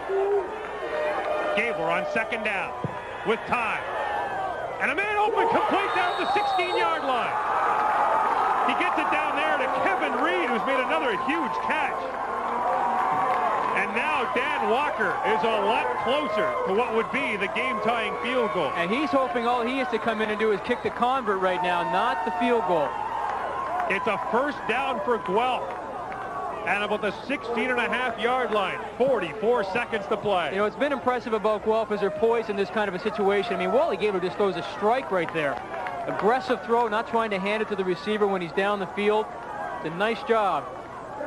Now, the key for Guelph to avoid the thing that has hurt them so much today, the turnover. Yeah, you can't have a turnover in here. You still have to be aggressive and get it into the end zone.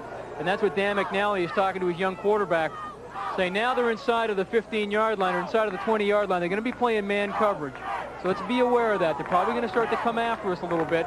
So let's not panic. If it's not there on first down, let's throw it away. Let's come back and we'll do it again. But let's not give them anything cheap right now. Would you ever consider trying the field goal on second down in case something went wrong so you could try it again on third down? Well, you know what? You want to talk to the Western Mustangs about that a year ago in the Yates Cup. That's exactly what happened. They had a chance to win it 13-12.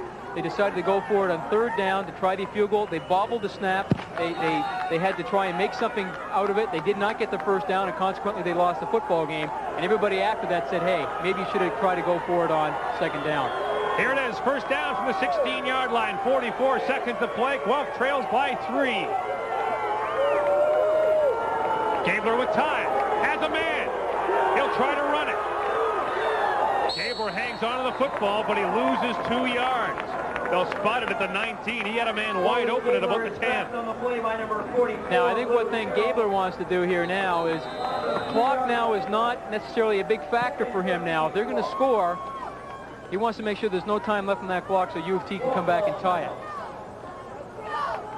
The loss was 3. Second and 13. Gabler will use his team's final timeout to talk it over on the bench. Once again, if Guelph ties it, here's what happens. 2 10-minute halves. They would not be sudden death. If the game is still tied, there would be 2 more 10-minute halves. So stay right where you are. There may be plenty more to come. So we're looking right now, if they have to attempt a field goal, a 27-yard attempt. Danny Walker, if they just don't get any yardage here at all, well within his range. It's second and 13 from the 19-yard line. 2 things for Gabler. He can't afford the interception, and he can't afford the sack.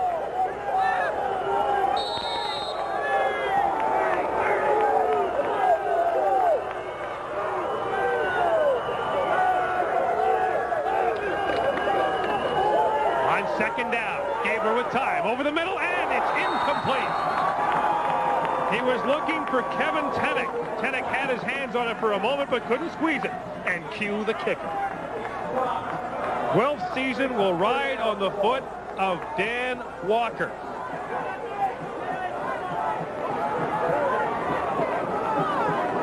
The attempt will come from just outside the 26-yard line. 10 of 19 this year. His longest was 42. He has not tried a field goal yet today. And Guelph's season rides on this kick. Snap is high. The kick is up. And good! Dan Walker has tied the game.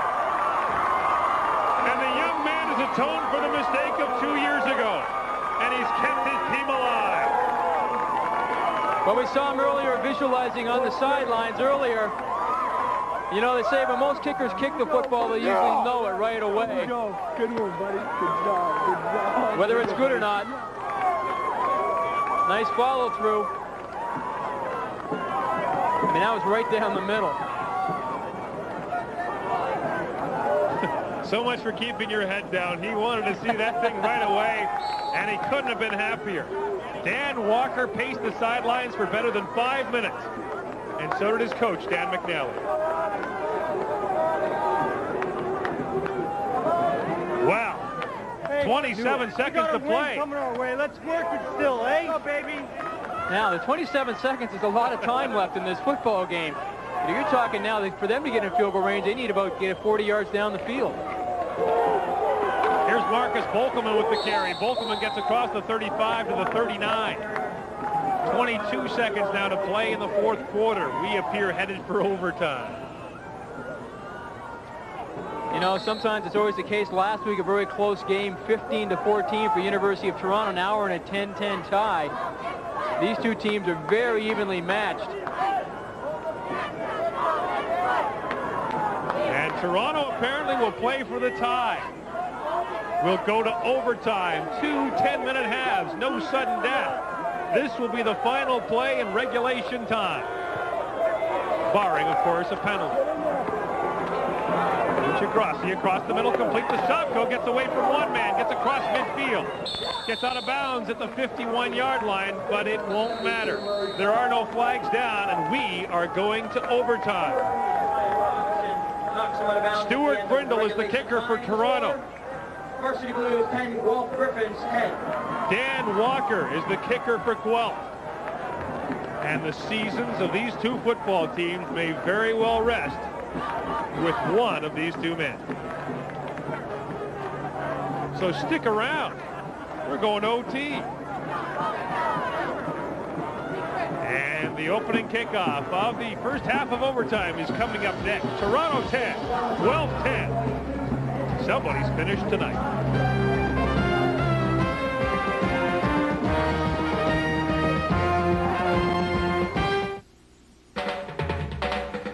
Super crisps, super spirals. McCain, what have you done to my fries? We've spiced them up. All right. We've crisped them up. Brilliant. We've even curled them up. Excellent. McCain has taken its famous super fries, dipped them in light batter, and surrounded them with bite after bite of crispy, crunchy, super spicy satisfaction. Straight ahead or curled around. Super crisps and super spirals from McCain. You'll love what we've done to your fries. Bob Lako's team led with less than a minute to play. But the game-tying field goal means that for the first time in OUAA playoff history, there will be overtime. 2 10-minute halves. No sudden death. A coin toss to decide who will get the ball first. A team can defer to the second half of overtime, and many teams do. Okay, we have a new ball game. 2 10-minute halves. Okay, we have a coin toss now. Each team still has 2 timeouts per team, per half. It's a brand new ball game. 2 10-minute halves. Heads. We have it tails. That's tails, right? Your choice, this half or the next half. This half will take the ball. You want the ball? Toronto has won the toss and will take the ball to begin the first half. And you heard the explanation. This is a new football game. It consists of 2 10-minute halves. There is not sudden death. This was it. And this is why we're here. Dan Walker from 38 yards.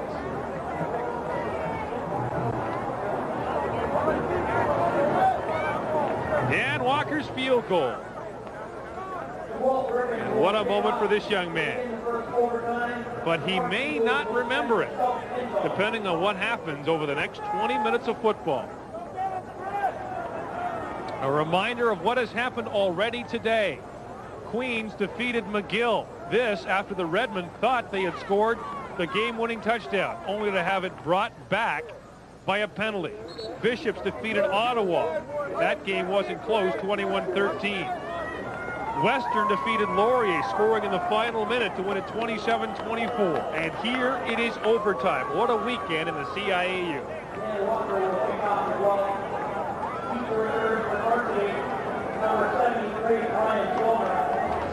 They have kicked it away from Glenn McCausland all day. McCausland, number 76, led the nation in kickoff returns with a 29.9-yard average. Again, they kick it away from it. Dwayne Roberts from the 30.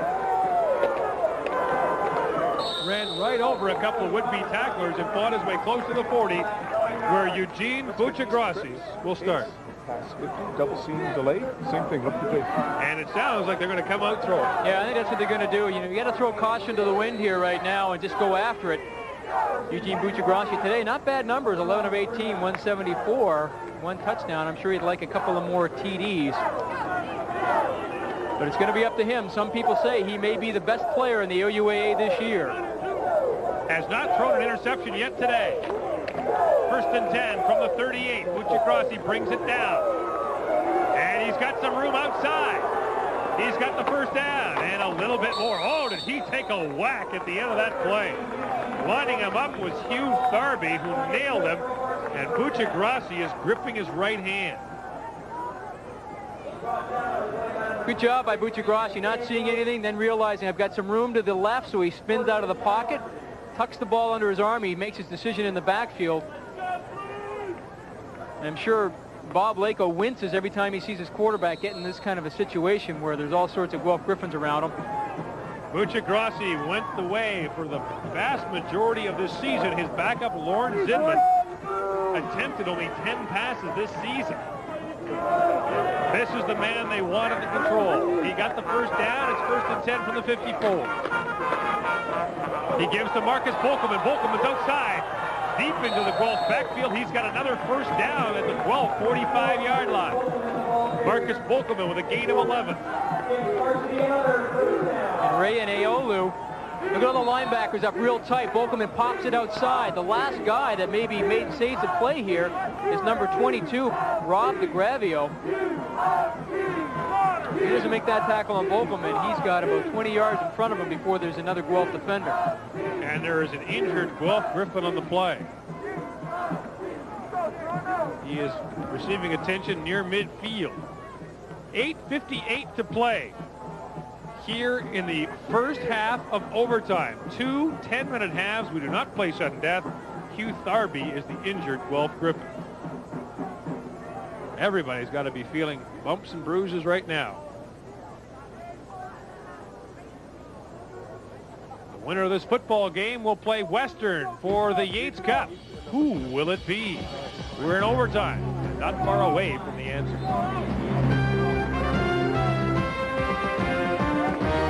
Come on, Blues!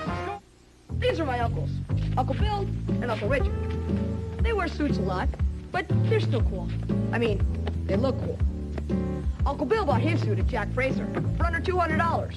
He always goes there, because they take care of him, make him look good, you know. Uncle Richard bought his suit somewhere else for around $300. Now, I like hanging out with both my uncles, but Uncle Bill, he's always got enough money left to take me to the game. It is a first down for the Toronto Varsity Blues at the Guelph 44-yard line. This game is tied at 10. The first overtime game in OUAA playoff history. Eugene Buccigrassi throwing deep. Francis Etienne can't make the catch. He was open, but he couldn't squeeze it. And he got tapped immediately by Brian Robinson. You know, take a look at Francis Etienne. He's wearing those gloves. You got to use them then. Eugene Buccigrassi does a great job. Play action pass to Bolkelman.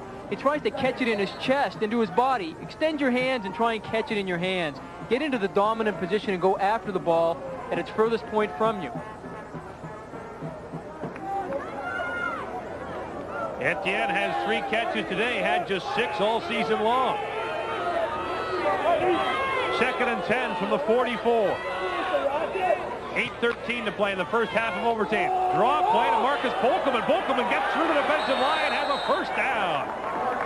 Marcus Bolkelman has suddenly broken loose, a gain of 12. That'll move the sticks once more. I'll tell you, that's a great call because they ran this the last play, but they faked the draw. This time they give it to Bolkelman. You can see how things open up for him. You see the linebackers all got their nose up in there looking for Eugene Buccigrassi as they're spying him to make sure that he does not get outside of the pocket. It's a first down at the 32-yard line for the Toronto Varsity Blues. Buccigrassi had time. Now outside, looking deep. Jason Rowe, and it's intercepted. Intercepted deep in the territory of the Guelph Gryphons and picked off by Chuck Osman. In a game dominated by huge defensive plays, Guelph has come up with the latest. The first time Buccigrassi's been picked off today. Now, you know, Osman is level with Buccigrassi, and so when he sees the ball being thrown, now he can react to it because he's following the quarterback when he's rolling out. This is exactly how the safety's supposed to play it. Coming across, and Eugene Buccigrassi's first interception today. As he was trying to throw the ball to Jason Rowe. As Rowe did a little sideline and up the seam. So it's a first down for the Guelph Gryphons. The ball is at their own 4. Here's the give to Rob Popke. And Popke has a couple, which will give his team some breathing room.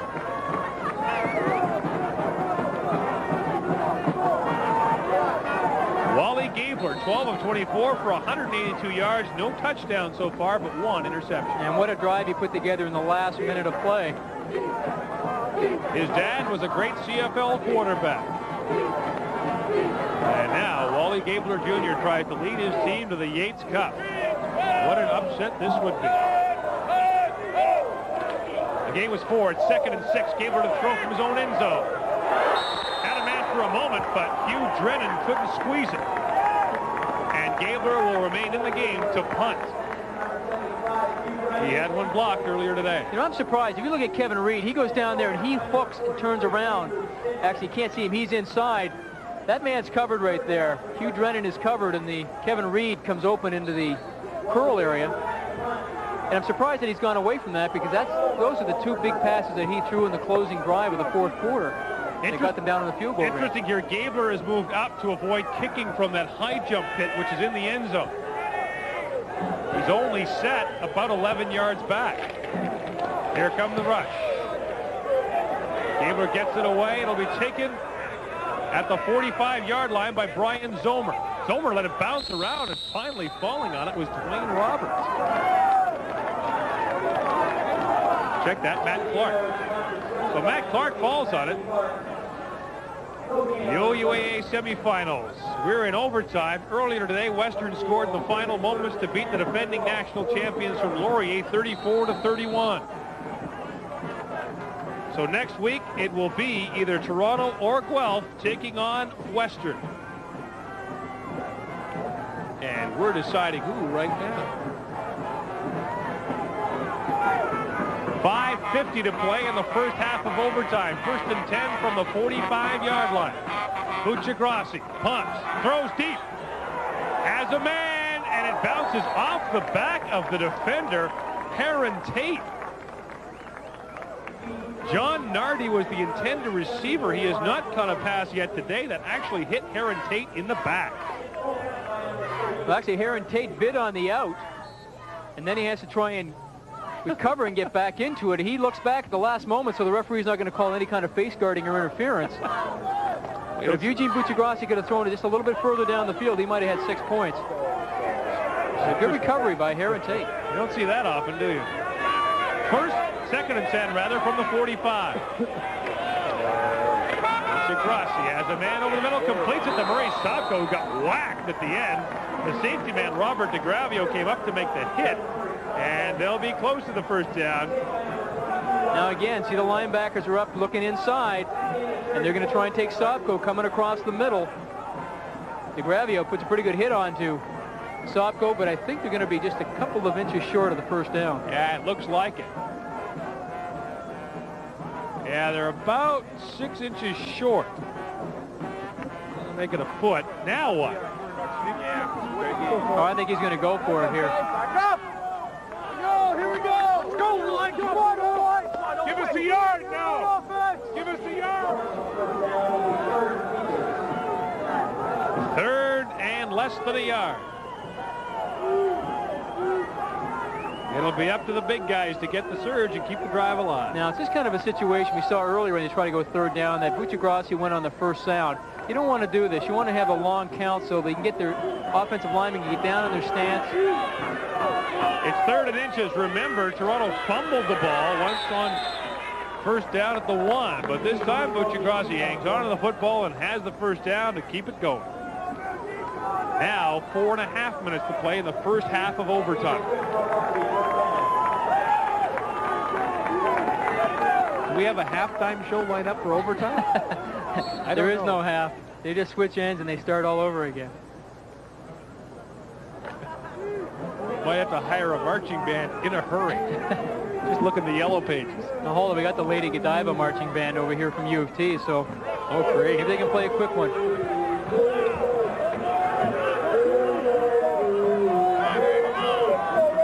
It was a first down. 1st and 10 now from the 33. Vintagetvmemories looking deep again. To the end zone and incomplete for Murray Sopko, who falls to that cinder track that's been out there for about 1,000 years.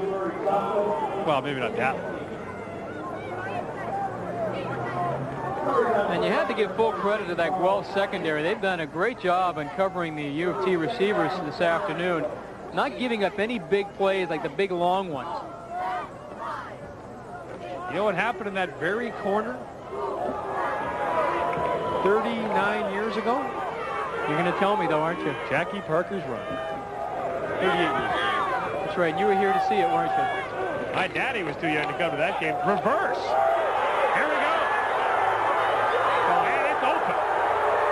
Here goes Zomer. Touchdown, Toronto. They reach into their bag of tricks and pull out a huge play. The reverse to Brian Zomer. A 33-yard touchdown.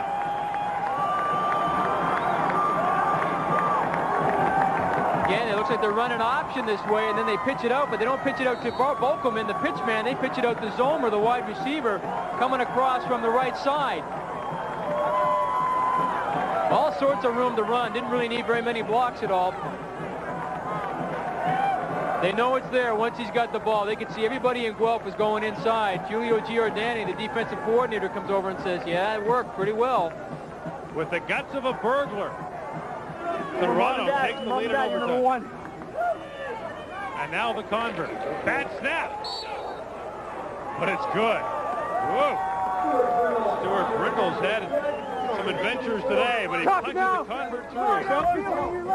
17-10, Toronto leads. If it was such death, it would be over. But it isn't, and it's not. Wake up, hey Canada, wake up. Today is on McCain Day. What's the secret of McCain's rich-tasting juice? More oranges. McCain concentrates the juice of more oranges into every can. More than Minute Maid, more than Old South. So you have a special reason to buy McCain. You bet I do. It's like an extra squeeze of juice in every glass. So compared to Minute Maid and Old South, you have an extra reason to drink McCain. You bet I do. Wake up to McCain. To play in the first half of overtime, the Toronto Varsity Blues have regained the lead, 17-10, but we've got a long way to go. Got him back. The Hogs got the job done, and the reverse to Brian Zomer worked. A 33-yard touchdown. One of the longest plays from scrimmage we've seen today. A 44-yard drive, 5 plays, 222, and Zomer with the huge play. Now Toronto will kick it off. Guelph will take it with 3:38 to play in his first half of overtime. We began the day in bright sunshine. We completed under the lights at Varsity Stadium. Robert DeGravio from the 15. Gets outside, gets a block. Up to the 44-yard line. A good return for DeGravio gives his team excellent field position.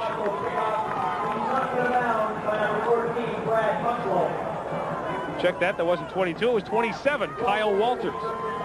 And Walters is a guy, like Richer, we haven't seen much of in the second half.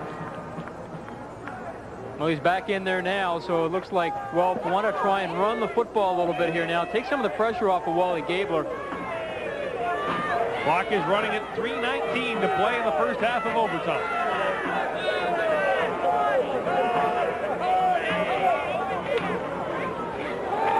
Takes to Walters. Gabler to throw deep. Has a man. Oh, almost complete to Kevin Reed, who was open. Kevin Reed has been Wally Gabler's favorite target much of the day, and he was open that time. And he was open right in between the safety and the corner. You can see expanding outside, and then he comes open into that area, that seam, that B seam.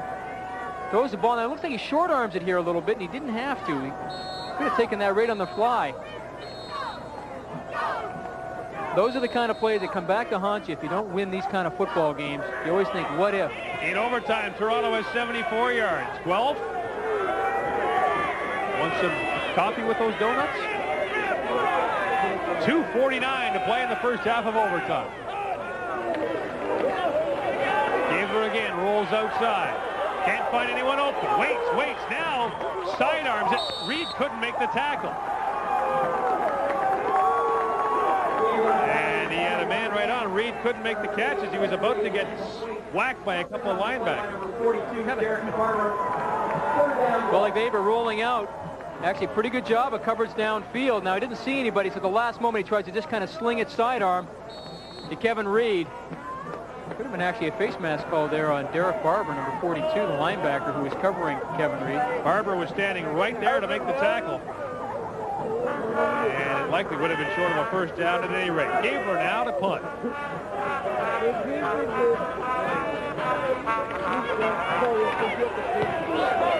High spiraling kick. McCausland from the 24.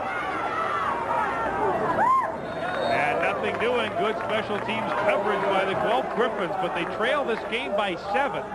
2:24 to play in overtime, and a flag has come down late.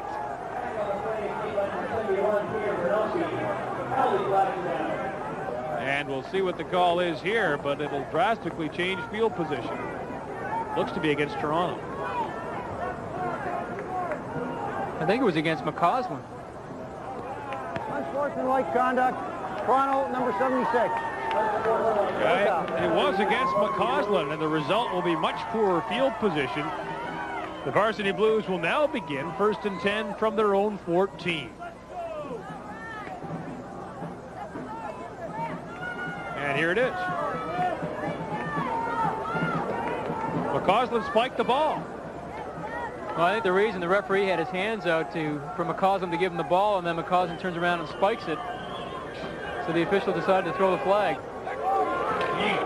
1st and 10 from the 14. Buccigrassi will throw.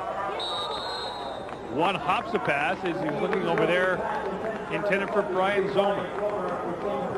And it falls incomplete with 2:19 to play in the first half of overtime.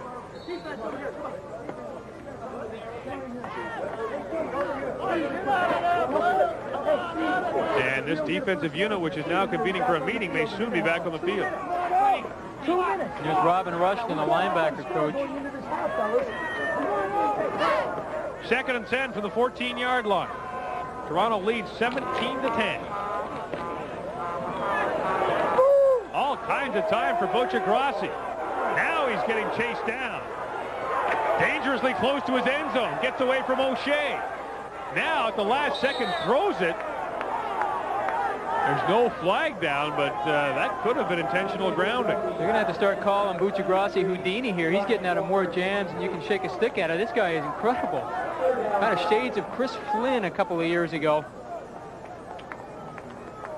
Kind of dumps it off. The official says there was somebody moving into the area, and you can see Brian Zomer was coming in, but I think clearly Eugene Buccigrassi was just trying to avoid the sack and throw the football away and maybe catch a breath of air on the sidelines. 2:08 to play in the first half of overtime. Lou Tiro is in to punt. So barring something unexpected, Guelph should get outstanding field position here.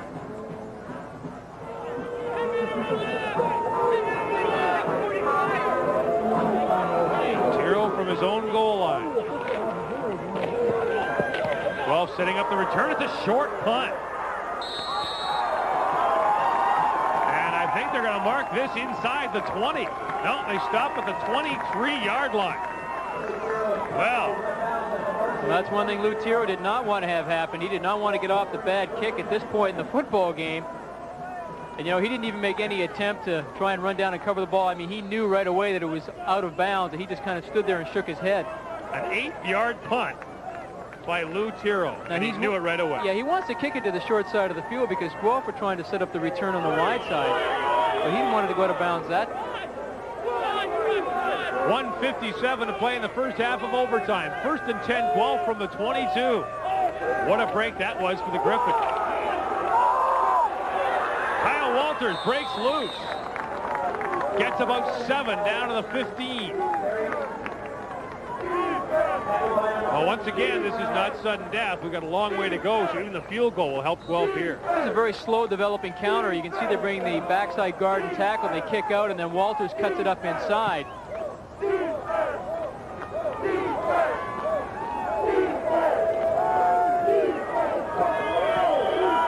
Gain was 7, 2nd and 3 from the 15.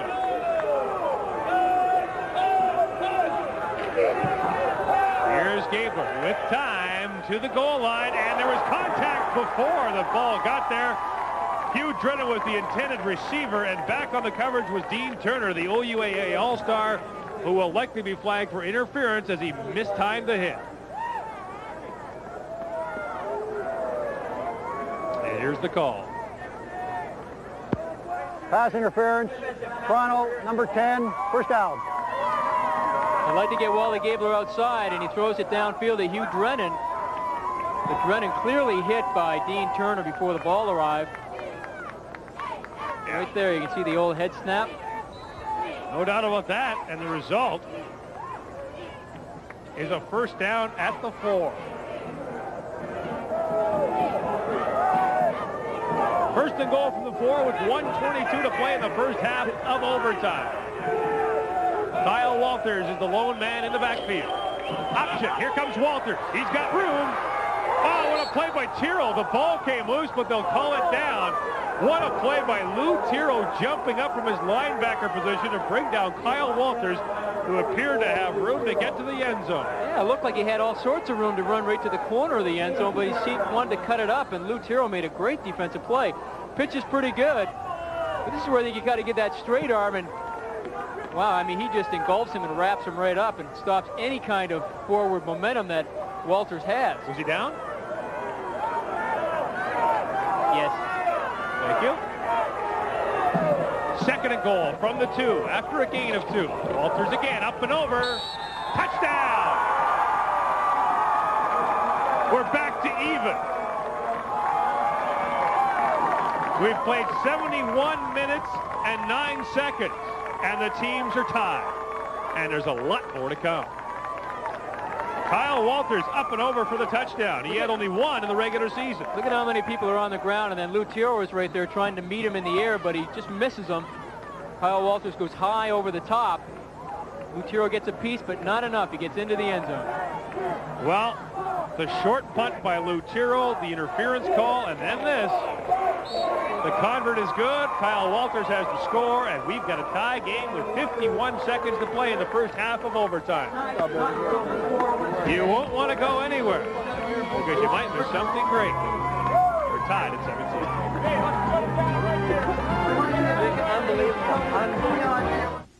It's boring. I love that. I'm pretty hard at it in the box.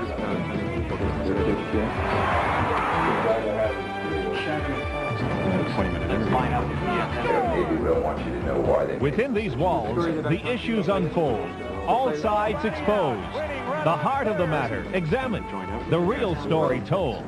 Get inside the news of the day. Dave Hodge and TSN Inside Sports. Weeknights at 7 Eastern on Real TV. TSN.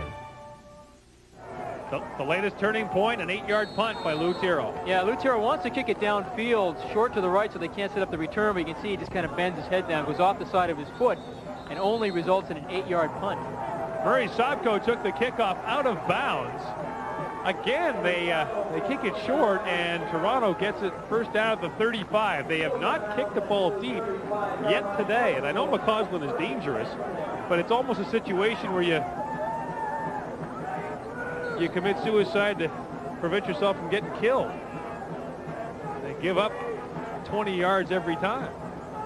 Now they're also afraid of Brian Zomer back there as well.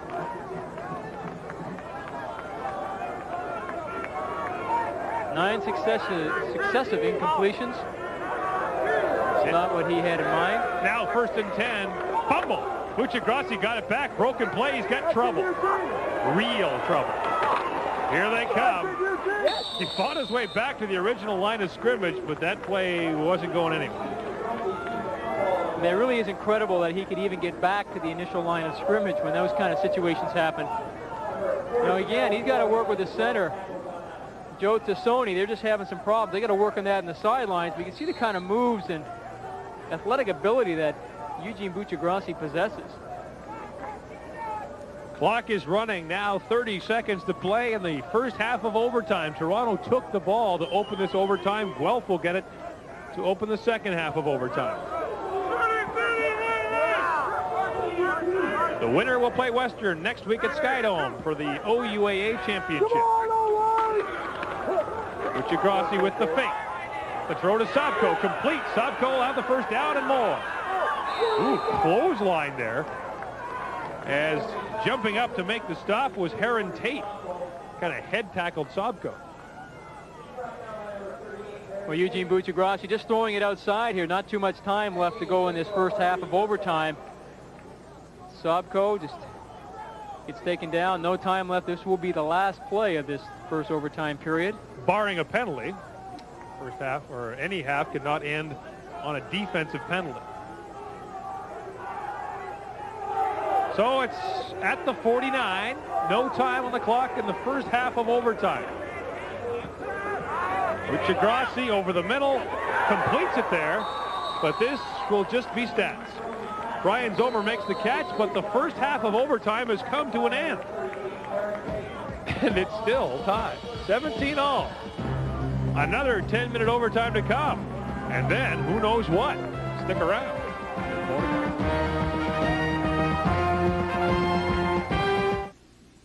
Although man is composed of over 90% water, he doesn't have to feel wet.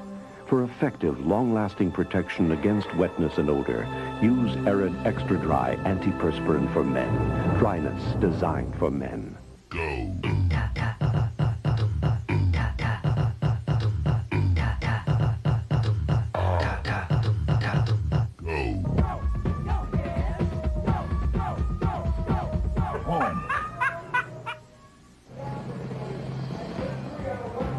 Well, it was nice and sunny when we started.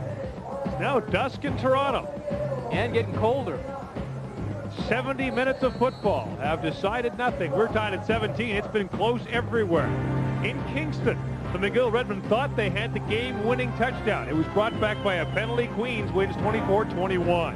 At Bishops, the Gators had a scare, leading by 1 at the half. Bishops hung on to beat Ottawa 21-13.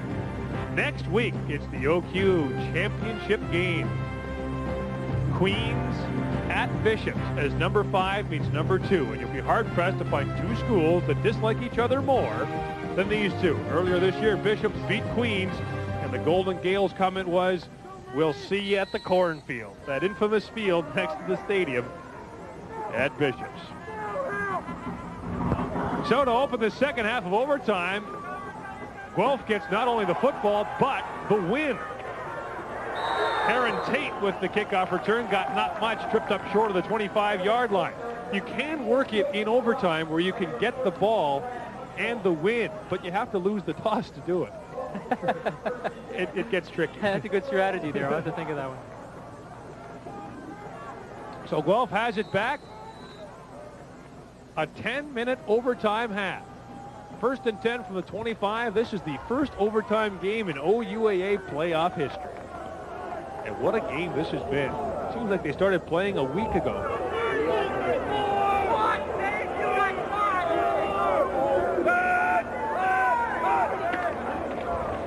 The carry goes to Kyle Walters. Walters has room. If he gets a block, he'll go a long way. Here he goes across midfield. Kyle Walters, the 35. He'll score. Wow. Absolutely incredible. There are no flags. 90. Unbelievable. He goes 85 yards to score. One play. And Kyle Walters has given Guelph the lead. Well, they were talking about the kind of speed that he possesses running a 4.540. We haven't really seen any evidence of it today until now. Just look how he pulls away here from Matt Clark.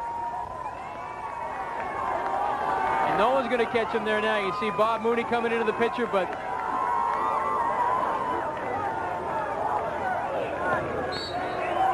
absolutely incredible.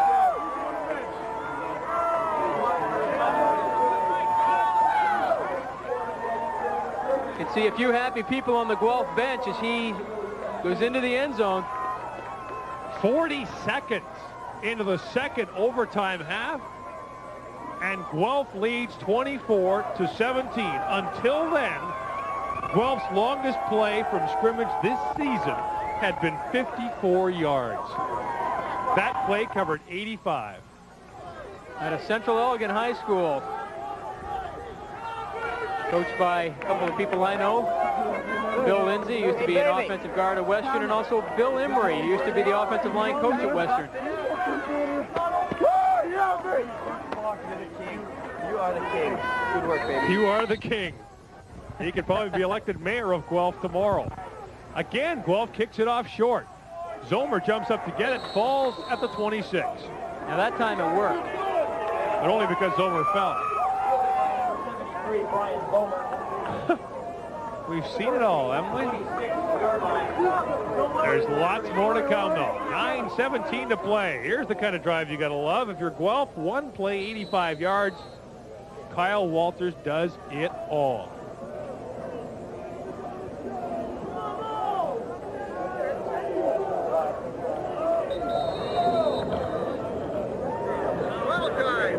Eugene Buccigrossi seems to have something wrong with his right hand. He injured that earlier. We saw him get whacked late, and he needs some attention at the sideline. Just a note on Kyle Walters. Before that carry, he had carried the ball 16 times for 70 yards. He more than doubled his rushing total on one play. Now this would be enormous for Toronto. Eugene Buccigrossi. If he is unable to go, Lauren Zinman would come in, the backup quarterback, who's been in this program for 4 years at a York Mills Collegiate. No offense to Lauren Zinman, but I don't think Bob Lako wants to see him in this situation.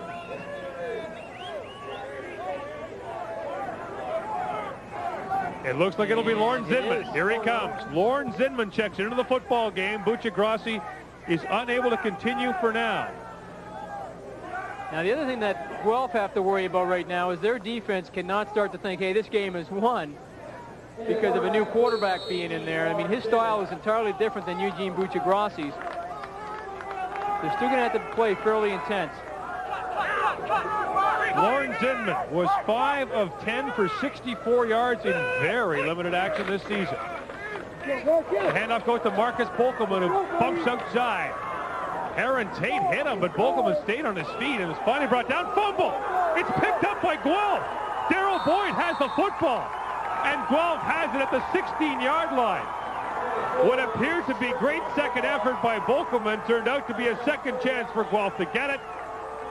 What another break the Gryphons have here. Well, a good initial hit by Aaron Tate. Then you see everybody else comes in, and there he loses the ball. He's still not down. And now Boyd comes in and picks the football up. He's the outside linebacker on that side. And what a big break for the Guelph Gryphons.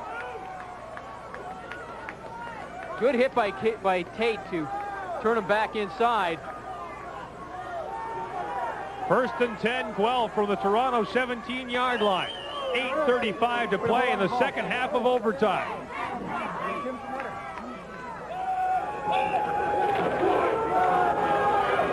Gabler to the end zone, looking for Irwin. Touchdown! Another one-play drive. Guelph has had the ball for 2 plays in the second half of overtime. They've scored on both of them.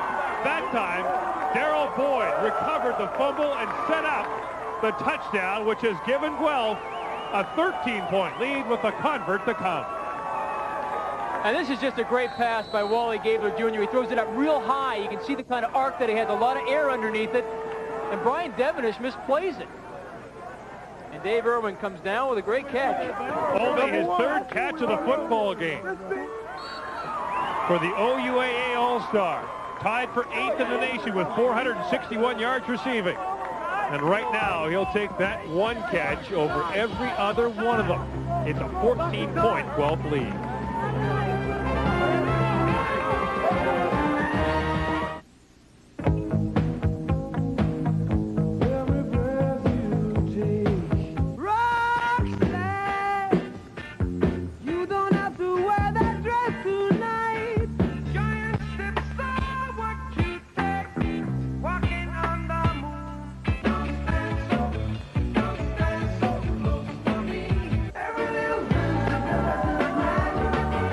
The Police, greatest hits.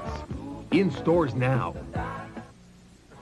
Puts a nice high arc on the football to allow Dave Irwin to run underneath it. Devenish doesn't have a chance here because look at that ball. It falls almost straight down out of the sky. And even with that good coverage, Dave Irwin comes up with a big touchdown for the Guelph Gryphons. That ball had frost on it. And now they'll kick it off once more.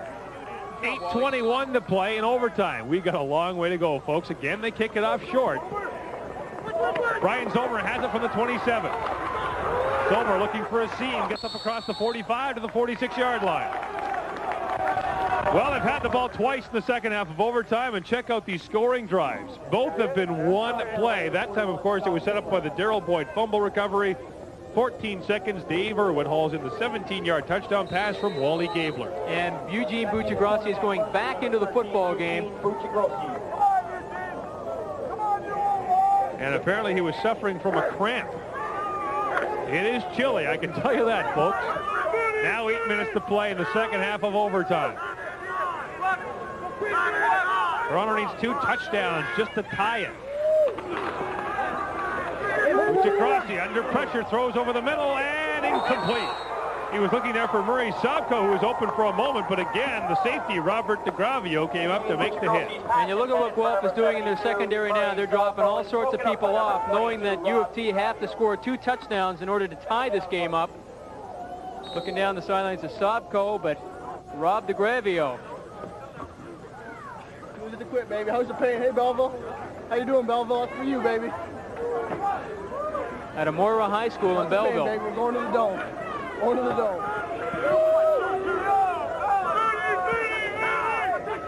Second and 10 from the 45-yard line. 7:22 to play in the second half of overtime. Here comes the rush. Buccigrossi's under pressure. Oh, he may not be able to get out of this one. He clearly threw that one away. I mean, there was nobody even close, and there's no flag. The closest man to the football was the right guard, David Scandifio, who is an all-star, mind you, but not a receiver. Well, I'll tell you what, Rob McRae, the nose tackle, who we saw earlier, had the injury. I mean, he's 6'1", 300 pounds. He's listed him at 295, but I mean, he was right in Eugene Buccigrossi's face. Lou Tiro will come on to punt, and earlier in the football game, it was an 8-yard punt by Tiro that led to Guelph scoring. 7 minutes now to play in the second half of overtime.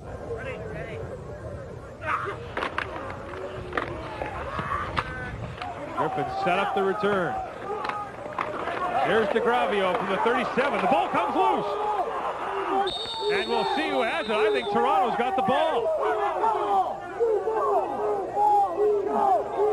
And there's pushing and shoving near the pile.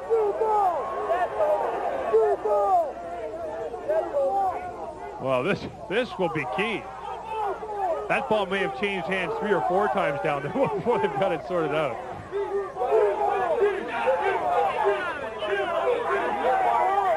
Wait for the call. U of T. Toronto football. Oh, boy. Don't go anywhere. One official says Toronto. The other says Guelph. Now what? Well, now they have a huddle, and they talk about it. Oh, boy. Well, the Guelph offense is on the field.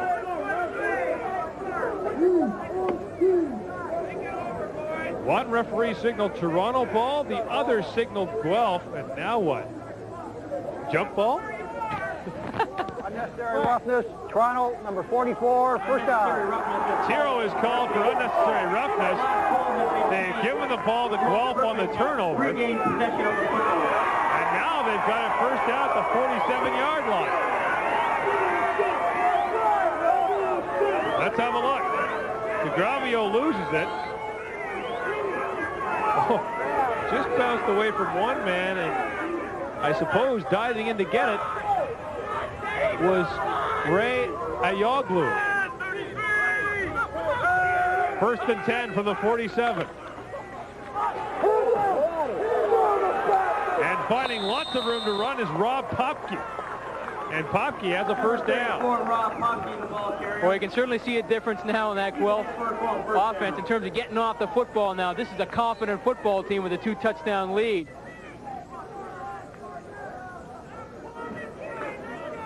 It was a first down. Guelph has it at the Toronto 35-yard line.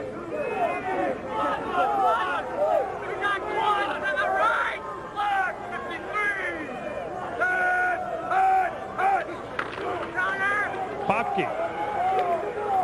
Not much doing. He is brought down immediately on the play by Andrew Stinson, the inside linebacker. And I think Guelph in this situation is going to be happy to keep running the football and let that time continue to run off of the clock with 5 minutes and 40 seconds left remaining in the second overtime.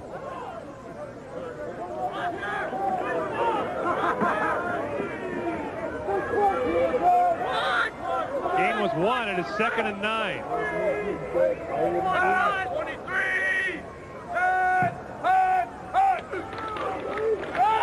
Popke again up the middle, fights his way for 5 more, but it'll be short of the first down. Once again carries the football to Rock.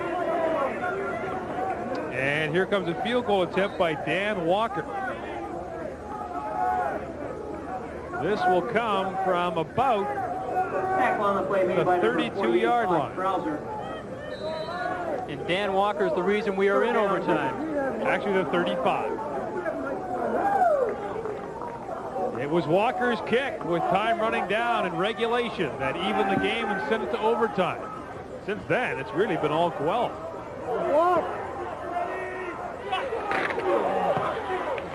Walker has the distance, but it is wide to the right. And Toronto will bring it out of the end zone. Here he comes. He's got some room. And finally brought down from behind is Brian Zomer, but not before he got close to the 20-yard line. Toronto trails by 2 touchdowns, 4:36 to play in the second half of overtime. Brian Zomer. Tackled by number 65, Steve Starby. Wake up, hey Canada, wake up, today is on McCain Day. What's the secret of McCain's rich-tasting juice? More oranges. McCain concentrates the juice of more oranges into every can. More than Minute Maid, more than Old South. So you have a special reason to buy McCain. You bet I do. It's like an extra squeeze of juice in every glass. So compared to Minute Maid and Old South, you have an extra reason to drink McCain. You bet I do. Wake up to McCain. U of T takes Danny Walker's wide field goal attempt, almost gets trapped in the end zone, but finds a little bit of a crease to the outside. Turns it up the field, but look who's tracking him down. A guy wearing number 66. That's Sean Haggerty, a defensive lineman. Well, it was a break for Zomer. Toronto is starting 1st and 10 from its own 19. Eugene Buccigrassi remains in a quarterback, but you have to wonder about his health. And he continues to rub that right hand. He'll throw here. Lots on that for Zomer, complete, and it's a first down up at the 30-yard line. Lots of zip on that ball. Brian Dormer, one of the top receivers in the OUAA the past 5 years. On the sideline route, stretching the hands, making sure they catch before he gets out of bounds. Boy, I hope all the kids don't get all the Halloween candy. I hope to go trick-or-treating yet today. You don't even have to buy a costume now, do you? I got my Jamie Bone mask. Okay, okay. The give to Bokelman, and he's not going very far. Marcus Bokelman is the ball carrier. But you've got to think they'll gamble on third down now. 3:47 and counting to play here in the fourth quarter, or the second half of overtime, sorry. You know, I am a bit surprised that U of T don't have in their repertoire any kind of a spread formation or a shotgun. So it gives Buccigrassi some time to get the ball and look downfield and throw to the receivers, as opposed to always having to drop back and get set all the time. Bob Lako's team fought all the way back. 5 years to get first place in the OUAA, but something happened to this team in the second half of the season.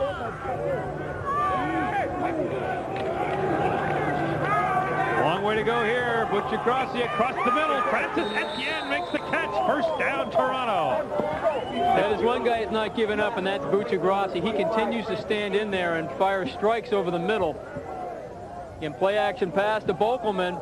Steps up hard, throws it right over the middle. Boy, I tell you what, there's not much room in there to get that football. But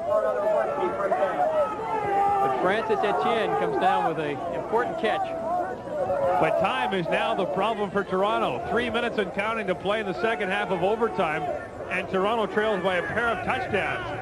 You're looking almost at them having to score and get a short kickoff. Yeah, this is too long for them. They've got to start getting into their lightning offense. Buccigrassi over the middle, too far, intended for Murray Sobko.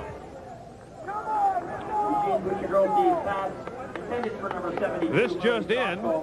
It actually ended a while ago. Mount Allison beat Acadia 32-29, so Mount Allison is into the AUAA final at St. Mary's. We saw these two teams play a couple weeks ago. Mount Allison was down in that game 20-1. That was today. In the first quarter, rallies back to win, so it's Mount Allison and St. Mary's next week. How good will that be? What a day at CIAU football. Second and 10 from the 45. Screen pass. They get it up there to Marcus Bokelman, but jumping up to make the play was Mike O'Shea, and that's why he's an all-star. Screen pass went to Mike Catalano. Brought down by number 66, Sean. They actually fake it inside, and then they get out to Mike Catalano. And Mike O'Shea actually knew what was going on. He doesn't make the tackle. That was Sean Haggerty, the defensive lineman, the all-star defensive lineman from Guelph. So it brings up another third down situation. I'm just surprised by that, Gord. I don't understand why they're huddling up. I mean, time's their enemy right now. It's taking so long up at the line of scrimmage. You got to get in and out. Get up at the line and call your plays from up there. Buccigrassi has time. He's going to run. Can he get the first down? Yes. Cross midfield down to the Guelph 51. Make that the 53. That's where they'll spot it. And he has a first down. There's an injured Guelph Griffin, Darrell Boyd, who has one of the key plays of this football game, a fumble recovery that led to Guelph's second touchdown in overtime. They love this play action pass up the middle. Buccigrassi seeing nothing downfield. Now, when he looks out here, Boyd is already down on the ground. And so he realizes there's no contain there now. He's going to take it up the field. Just enough to get the first down. And I think, take a look at the bottom of your screen, number 40. Gets cut right there. Oh, the left knee. And, you know, it even took his shoe off. His shoe is still lying there in the field. Yikes. Also, the men's hockey Blues host the Waterloo Warriors next Thursday, November the 5th at 7:30 p.m. Oh, in my. Varsity Arena. Mike goes cover 2 on flex. All right. Me going? No, you're not going at all. What? Go, boy! The message was to him. Fine. Okay, here we go. All right. Okay, what do you want, though? 3? And we want 3. Pressure. That's why I kept asking. What happened to Gordon? Got knocked right out of his shoe. Look at him. Yeah, Dan's got trouble. Yeah, just cover yours. Yeah, okay. Okay, so you said Steve. As they check the knee of Darrell Boyd, and you heard it mentioned on the Guelph sideline, that hit knocked him right out of his shoe, and that's got to be a knee injury.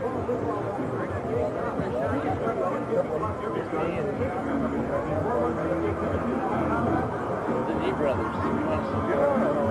You can see somebody just threw his shoe in to where the trainers are standing. Not kind of a hit, Gord. When you get hit straight on like that, you know, we don't want to speculate what kind of an injury he may have, but if it is a knee injury, it's usually your ACL joint that connects the two ligaments in the back of the knee. It's almost like a hyperextension, and let's hope that that's all it is just a slight hyperextension, and there's nothing really seriously wrong with him. You know, it used to be that the ACL injury, the anterior cruciate ligament, would be career-ending, and a lot of people that had it wouldn't be able to walk. I was doing a basketball game in Ottawa on Wednesday night. We saw Mark Price, who 2 years ago had anterior cruciate surgery, and you'd never know. Yeah, the advances they've made in orthopedic surgery is really quite incredible over the past number of years. Let's hope it's not surgical. A first down for Toronto. 2 third-down gambles have worked on this drive, but the clock is running at 1:40 in the second half of overtime. Toronto needs a score and then another. Buccigrassi got belted, throws it high, and complete. And they rule Brian Zomer inbounds, but Eugene Buccigrassi remains on the turf, and he got nailed from behind. The play was made by Shane Haggerty, was it? Sean Haggerty, yeah. Sean Haggerty or Rob Westling. I thought it was 56. We'll have a look. Down at the bottom of your screen, 66. Yeah, Sean Haggerty. Comes in and just, boom. Well, give Buccigrassi credit. He not only completed the pass, he took the shot, and they got the first down. First down at the 39-yard line. 1:31 to play in the second half of overtime. Boy, if they score quickly here, won't this be interesting? It's been a great game. Buccigrassi to the flat, completes it out there for Jason Rowe. Rowe is close to another first down. He'll likely be a yard short. Now, U of T got to get up underneath the ball and just keep going. They've stopped the clock so they can reset the yardage markers. As soon as that's done, it'll start running again. That's right. And now it begins to run. 1:20 and counting. Better hurry.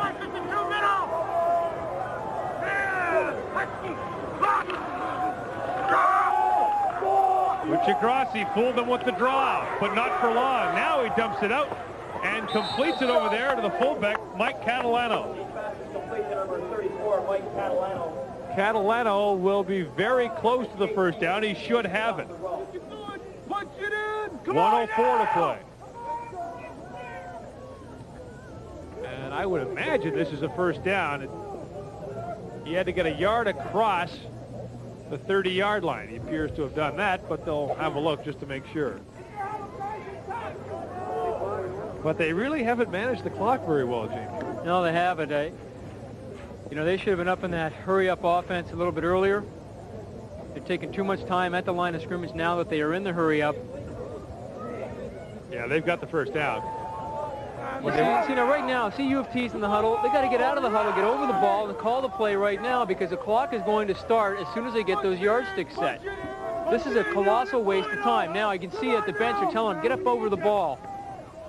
And, you know, this is kind of surprising because Buccigrassi is a fifth-year quarterback, an experienced quarterback. He has to know. Now, he's wasting time. The play should be already called, and he should have his hands underneath the center. Because Guelph know he can't play until he puts his hands under there. They get the play off after 9 seconds and run off the clock. Buccigrassi. He'll run. He's got room. He'll want to get out of bounds, but he can't. Down to about the 13-yard line. He's got another first down. That will stop the clock temporarily at 45 seconds. Now they got to hurry up and get underneath the ball. He should be calling the play right now and go on first sound. It's a good job by Buccigrassi. Seeing nothing there, decides to take it himself. You know, he's showing a lot of guts today running the ball inside. Clock is running. They're down by 2 touchdowns. They need to score quickly. Looking for the end zone. His receiver was tackled. Buccigrassi is down. His intended receiver in the end zone, I think it was Brian Zomer, was tackled at the goal line. And Buccigrassi is slow getting up. Now 31 seconds to play. Look right at the goal line. I don't know if we'll see it here. Yeah, you'll see there, right there. And again, who's in there on Buccigrassi but number 66, Sean Haggerty. Reminder that the 8th Cup Championship game is next Saturday at 2 p.m. Now second down from the 23. Cup will be available 31 seconds to play. on the west side of the stadium. Prices are $10 and $12 and will also be available. Toronto needs 2 touchdowns to continue the overtime. Guelph almost beat Toronto last week. Right now, they lead by 14 points. And timeout has been called as they want to talk it over, and no wonder.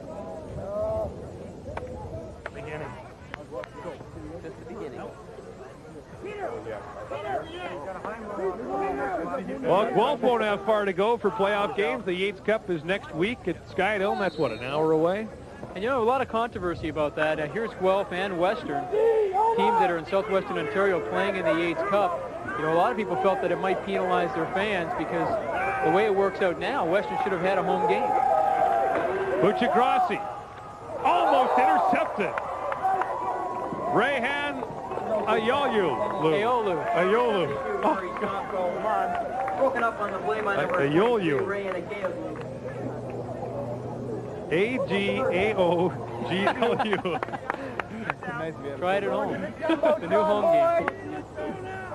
I asked Dan McNally, I said, how do you pronounce his name? He said, carefully. He said, all the consonants are silent. Ayolu? Ayolu. Ayolu. Yeah. Sounds so different every time. Here we go. 3rd and 19, and Buccigrassi is down. Sacked by the Guelph Gryphons,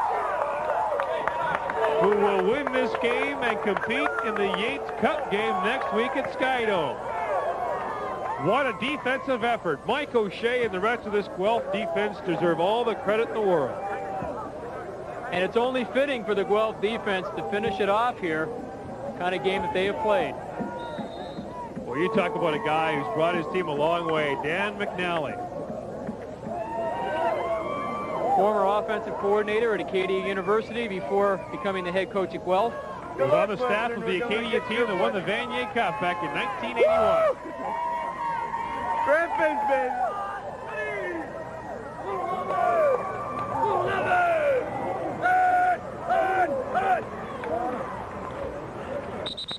And dropping back to make sure everything goes all right is Wally Gabler Jr. We're going to the Dome. Yeah, you are. You're darn right you are, Ray. Where we going? Ayolu. We're going to the Dome. It's just over there, I think. Yeah, it is. Not far. See it from here.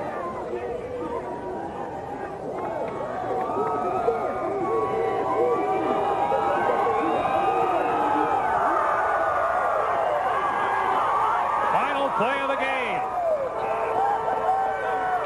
And what a game it was. The first overtime game in OUAA playoff history. And the Guelph Gryphons have pulled the biggest upset so far in the CIAU's postseason. They've knocked off the team that was the best in the OUAA this regular season. Guelph takes it 31-17 in overtime. It'll be Guelph and Western next week for the Yates Cup.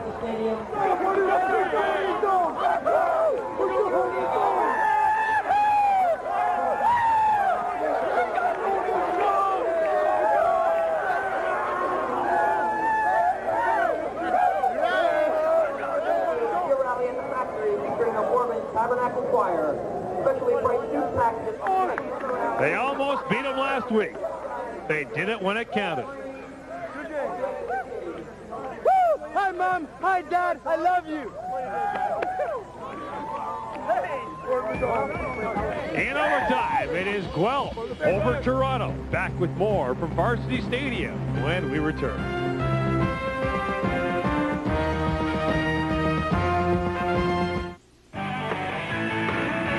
TSN turns on the action with front row excitement from around the NHL. The Canucks shoot into Calgary to try and douse the Flames Monday, 9 Eastern on Real TV. TSN. Cheer on our national team. Canada tackles Jamaica in second-round World Cup qualifying play from Varsity Stadium in Toronto. Live Sunday, 1:30 Eastern, right here on Real TV, TSN.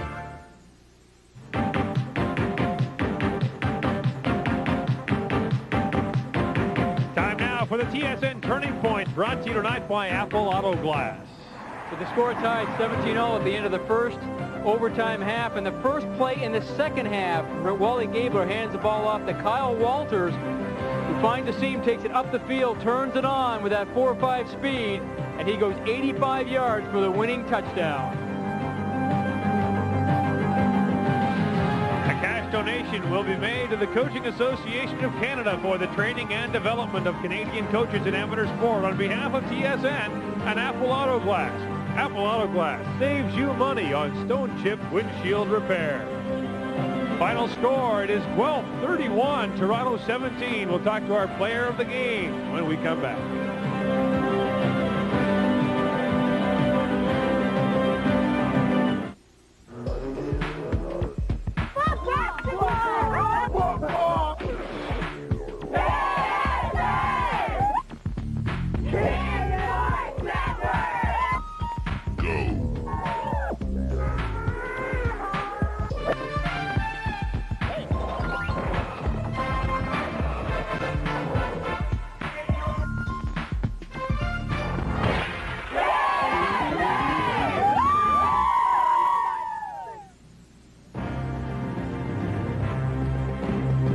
The first overtime game in OUAA playoff history sees Guelph take a 31-17 over the Toronto Varsity Blues. Well, you couldn't ask for much more than that, Jamie. No, I tell you what, we had everything today. We had great defense in the regular game, and then in the overtime periods, we had tremendous offense. So, really an incredible game. We told you about the turning point. It was the opening play of the second half of overtime. Kyle Walters' 85-yard touchdown run, and Kyle is our Geo player of the game. Kyle, you had 70 yards rushing coming into that carry, and you doubled your total with one run. Yeah, it was a great hole. My O-line, they were working hard all game. I just got a great block from my fullback, Trevor Rosine, on that last play. I was able to spring it out wide. And the wide receiver out there gave me a great block, too. I was just able to take it to the end zone. Lucky. I almost got caught from behind there. I was just lucky to kick it in extra gear, able to get to the end zone. And here's the tail end of the run here. 85 yards. Is that your longest touchdown run? That's the longest touchdown run of the year. I only had the one touchdown before that. I had one touchdown all year, so that was great. Great feeling. Kyle, last week you played U of T, a close game, 15-14. Did you think it was going to be that kind of a defensive struggle today as well? We were counting on moving the ball a little better. U of T had a great defense out there today. We were hoping to move the ball a little better, but we can always count on the Guelph defense. Held us in this game again today, like they did all year, and luckily the offense came around in the overtime. Kyle, did you guys give yourself a much better chance of beating Toronto after coming so close last week? I think all the team was pretty confident that we could beat them. We know we weren't outclassed by much, if any at all. So we were confident coming into this week that we could beat these guys. Kyle, congratulations, and Gio will donate $500 to your school, the University of Guelph, as you've been selected our Geo Player of the Game. Thanks a lot. Kyle Walters from the Guelph University Gryphons, who are off to the Yates Cup game next week, and we talked about people who deserve credit. Dan McNally certainly deserves a lot on that Guelph sideline. Yeah, no kidding. I mean, Dan McNally, the former offensive coordinator at Acadia, now he's been the head coach at Guelph since 1987. Done a remarkable job, you know, when you consider this is a team that missed the playoffs the last two seasons, and now they're going to the Yates Cup. And at the end of the game, which came 80 minutes later because of the double overtime situation, here it is, the Gatorade dunking. And I can tell you, folks, it's a little chilly down there, and the last thing you want to do is get wet, but I guess Dan McNally doesn't mind. And you're dry now, Dan. You know, until we were talking before the game, until now, I guess your greatest moment here had been a Vanier Cup put in this stadium 11 years ago, but this has to be pretty sweet. This is fantastic. It's so exciting. I can hardly even speak. The last few times we've been here, we've been disappointed. We missed a field goal with no time on the clock, I guess, about 3 years ago, and to tie it up towards the end of the regulation time and win in overtime, it's just a fantastic feeling. Just great. Okay, Dan, now you have to face the Western Mustangs. You've avenged your loss. They avenged their earlier loss against Laurier. What are we going to look for next week in that game? I don't know. We seem to match up pretty well and play pretty good games with each other. They're usually more wide open than we play with U of T. So I expect you'll see a lot of offense and a fast track and dry, and I'm going to be in my shorts. Thanks to you, Dan. Congratulations and good luck next week. Thank you very much. The final score, Guelph 31, Toronto 17 in overtime. And so Guelph is off to the Yates Cup, the OUAA championship game. We'll have a conference final for you next week. We don't know where. We've got a decision to make yet. What a great day of football it's been in the CIAU. Today's OUAA semifinal game from Toronto has been brought to you in part by Geo. Get to know Geo at a Chevrolet Geo dealer near you. And by Pepsi.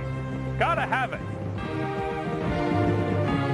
For all of us at TSN, I'm Gord Miller. Thanks for tuning in, and so long from Varsity Stadium in Toronto.